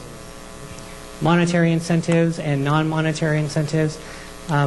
These are self-explanatory, partly recognizing the fact that there is not enough money to do everything that we would like to do, and so opening the door to ideas about how do we address that gap between being able to fund the things that we want to be able to accomplish in California. And then in terms of economy and jobs, another key piece as we move forward with any decision making collectively, not just A or B, but we have to be cognizant of the economic impact both at the community and regional level, but also statewide, recognizing that it is a global system that we operate in. I'm going to skip through, the slides should be posted also at the end of the meeting, but I'm going to skip through here for our recommendations and actions. This is where we're asking for input on several things. I mentioned the definition of sustainable freight, our categorization of concepts. Are we missing anything? Do you have any suggestions on how better to refine them? Sources of data to help analyze. One of the big gaps that we've been recently trying to track down is the economic components, not just at the region. There seems to be a wealth of information on economic impacts at the regional level, not as much, surprisingly, at the state level, and so we're looking for some sources of information there. And then our continued work with Caltrans on inputting into the Freight Mobility Plan. Our milestones now, we've shifted again, as I mentioned. In late November, we'll be releasing a draft of a more refined set of concepts for discussion in front of our board as an informational item in December. And then throughout 2015, another draft document that would come out with some preliminary ideas, going through a public workshop, and then we have committed to doing an environmental and economic analysis on whatever we bring to the board later in 2015. And that concludes my presentation. Thank you. Doug, thank you. I'm sure that there are comments and questions. I'm looking at my colleagues, seeing none. Let's move on. Commissioner Edmond, thank you. Hey, everybody should have their hand up here. Come on, Commissioner. You speak for us, Commissioner. Doug, thank you so much. It's great to have you here today, and I want to thank you and your colleagues at the Air Resources Board because we have all spent a lot of time together. So a couple of things. One thing, Comey knows this, and he's gotten it down, but every day is Freight Day. So I think it's important. And, when we look at your listing there, it kind of saddens me that economy and jobs was ranked 8th, H, and I don't know if that was really a ranking of importance, if maybe we should have just had some bullet points or something. But when we listen to the war on poverty and the importance of these jobs, and clearly we have a freight-rich state, and that's not without its challenges. We realize that we have environmental and community challenges with that. But by anybody's definition, we are a freight-rich state. And you have other locations that are talking about cargo-oriented development as if it was really, something to focus on. So I want to help us kind of reposition our embrace, because clearly we respect the work that you all do, but I think we can't downplay the economic impact to our state. And then I'm going to continue to push as hard as I can to help you all work on logistics economics, because there's so many, we're codependent in this. And we heard yesterday at the Road User Charge Conference about total landed cost and how that really matters. We had a professor from USC talk to us about that and the importance of the last mile, and that can be 28% of our costs. But I think just really making sure that we continue our quest to learn. I think in terms of being sensitive to our communities, it saddened me that on your public workshops you didn't host one in the Inland Empire. And I think we really, that area is the transload center of the United States. So I'm hoping that, we can really make sure that we talk to our partners in those regions and make sure that we are listening and looking. Canada has their fluidity index that they have developed, and as we look at performance measures, we can maybe learn from others. But I think it really, really is important, because I'm sure Vince is going to come to town with some big dollars for all of us in the next federal bill. Grow those arms, could you? But anyway, I do, most important, want to say thank you for the diligence that you all have put in to really trying to sit at the table and help us all learn from each other. Thank you. Thank you, Commissioner Inman. We're going to go to Commissioner Fromer, whose hand is here, and then to Vice Chair Dunn. Very quickly, because I know everybody wants to take a break. First of all, I appreciate all the work that's going on, and it's a big issue. My concern is both reducing criteria air pollutants and greenhouse gas emissions. And one of the tools that we have at our disposal right now, which a technology exists and it works, is natural gas and renewable natural gas. Yet this year the board has really started to push back on natural gas as a solution, particularly in heavy-duty truck. And part of me thinks if we, in the midterm here, if we could get people to get rid of those old diesel rigs and convert to CNG, while the other technologies, ZEBs and hydrogen and other things are come to fruition, we could really knock out a lot of these issues, particularly in the impacted communities. To me, it's a win-win. But I've been surprised at the pushback. I know there was a bill this year that went through the legislature that I think Senator Lara carried, which would have qualified CNG for some of the funds that are coming out of AB 32 for the trucks. And there was a lot of pushback from the board. Is there conversation going back and forth with your project? And I know some of this is coming out of the scoping plan for AB 32, and they're looking down the road, which is obviously highly appropriate. But it seems to me in the short term, this is sort of like a low-cost, no-brainer solution that we can employ at least some levels in freight and get some bang for our buck today while we're waiting for those good technologies, the true zero-emission technologies to come on board. I just wonder if you had a comment on that. Natural gas is one of the big-ticket discussion items and has been throughout our process. What role does it play? The trade-offs between short-term versus long-term, so criteria benefit versus are we achieving greenhouse gas in the long run.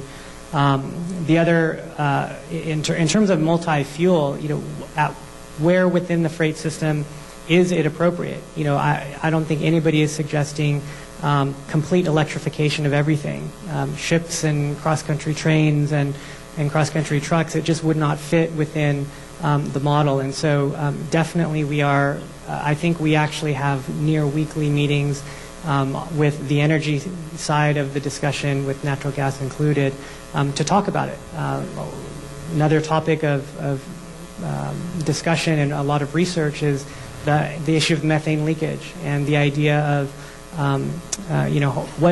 what is the benefit as you get into some of these alternative fuels from a well-to-wheel analysis or otherwise. What is the appropriate comparisons? What is the appropriate information to be using? So yes, it is very much a part of our discussions.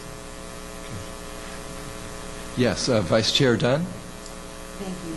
Thank you very much, Doug. I really appreciate it. I truly do see a reflection of the comments of the business community and other stakeholders in your PowerPoint presentation, the things that we've learned from each other as you go through the process. So I commend you on that. It's still a ways to go, I know.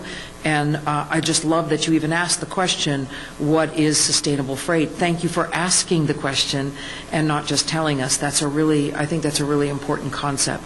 The other aspect that I want to share every single meeting, with all due respect, but for you, for Kome, for Brian Ennis, we have one state. We need one state freight plan. And we have to merge these at some point, because your business community in particular, they invest in California when they can sort of predict where their government is going. And if we have two different things out in two different ways, I know you are coordinating. It's not aligned, and from a business eye viewpoint. And so help us be able to predict and then be able to invest, and I think success will come that much faster. Thank you for your hard work. Staying at the table with you. Thank you. Thank you, Doug, again for joining us. Thank you, Vice Chair Dunn. We have one speaker card, and again, don't feel rushed. You have your 60 seconds. You had a card on this as well, Dr. Tom Williams? Great. Take your time to the mic, because we don't start until you start. Good afternoon. Dr. Tom Williams, Sierra Club Angeles Chapter Transportation Committee. We have a very simple, short phrase: get on rail. But we've modified it: get rail on dock, so that we can compete with the Mexican ports and with other ports that are getting rail on dock. Without that, forget about all these concepts. But it can work with rail on dock to solve the ARB's problems. The one problem that it won't do, consider a 30% reduction in the logistics employment, but a great deal of improvement in the efficiency and competitiveness to the ports of LA and Long Beach. Thank you. Thank you. If there are no questions for Dr. Tom Williams, then this is an action item. Carrie, I'm back to you. Carrie's at the staff table. Commissioners, you should have received a hard copy of the draft Freight Mobility Plan earlier last week. As you can tell by reviewing the document, the preparation of the draft plan has been an arduous task. The California Freight Mobility Plan is a key component in ensuring that California is well positioned to address and respond to the global market needs now and in the future. Staff has represented the Commission at the California Freight Advisory Committees for over the past year and a half and have reviewed the draft Freight Mobility Plan. During our review, we have identified a few areas we believe need to be highlighted and expanded upon in the draft document. Attachment A of the book item provides a summary of our findings for the Commission's consideration. The following is a high-level summary of the findings. The California Freight Mobility Plan should communicate California's position in the global goods movement industry nationally and internationally, as well as clearly articulate the freight infrastructure investments made by the state, region, and private industry that have been done so in an environmentally conscious manner. The California Freight Mobility Plan needs to include a thorough and robust discussion of the economic impacts of the goods movement industry in California and the consequences of not planning and providing for the changing demographics and consumer habits. The California Freight Mobility Plan is the state's opportunity to communicate a progressive and innovative approach to goods movement. The plan should provide a clear vision and strategy for California's freight network, along with steps and priorities necessary to achieve California's freight future. Freight is a dynamic industry, requiring the California Freight Mobility Plan to be fluid as well. Assembly Bill 14 requires the plan to be submitted by December 31st, 2014, with updates every 5 years. We believe that updates to the plan should be more frequently. In fact, acknowledging the work that has been done by ARB on the sustainable freight strategy, Caltrans should consider updating the plan to incorporate elements of the strategy as appropriate.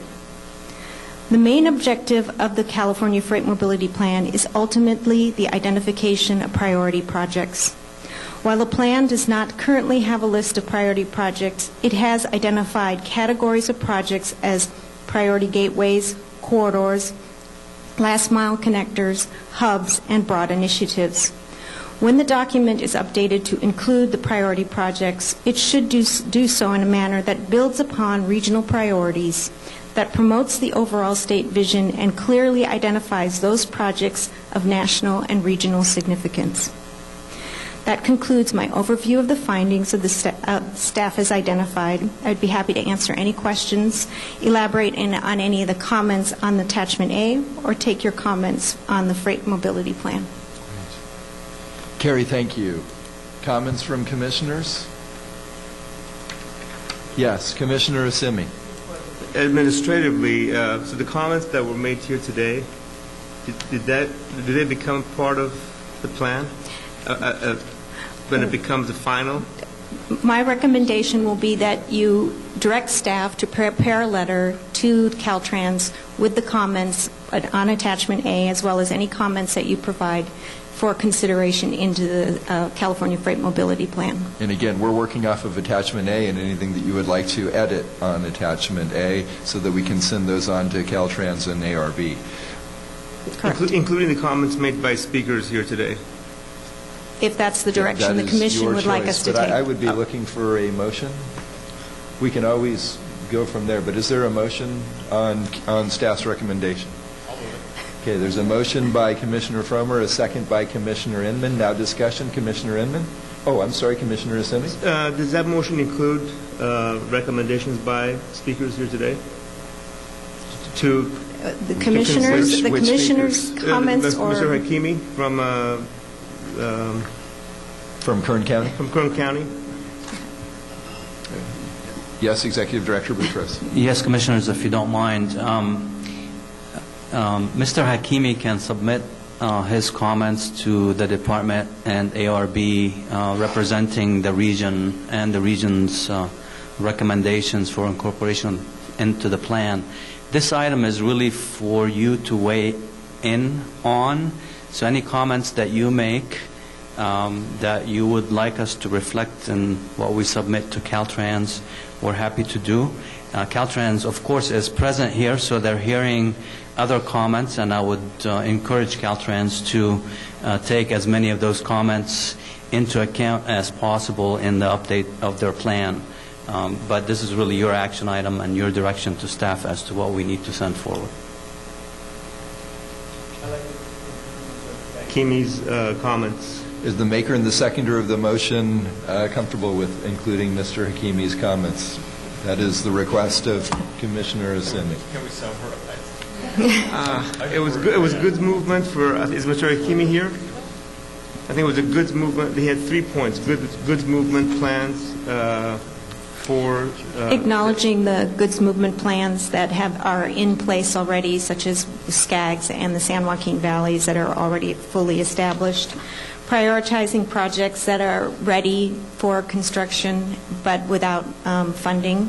And not really clear on this, but identifying a process for I-5 evaluation for the truck tolling and a P3. I think that's kind of what I got, the gist of that last. He had something on State Route 99 as, I think, 6 lanes. Or, did I didn't see that as well. All right. But okay. Yeah, could you add that comment? I think that was part of his being ready, projects that are ready but don't have the resources to do the projects. Commissioner Simi, if you wouldn't mind, might we encourage Mr. Hakimi to submit his own comments? That sounds great. Great, thank you. And why don't we stay there then? We have a motion and a second on the table.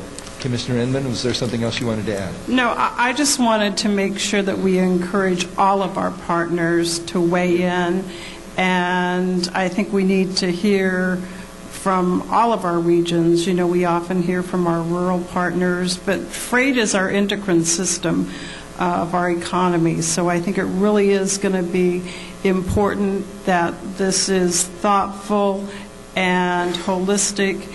And so I want to encourage everybody to, but I don't think we necessarily want to start doing that today in terms of adding one and not the other. We need a process. Okay. We have a motion and a second. All those in favor? Aye. Opposed? Abstentions? The next motion will be everyone standing up, stretching, and being back in their chairs in 10 minutes. Thank you.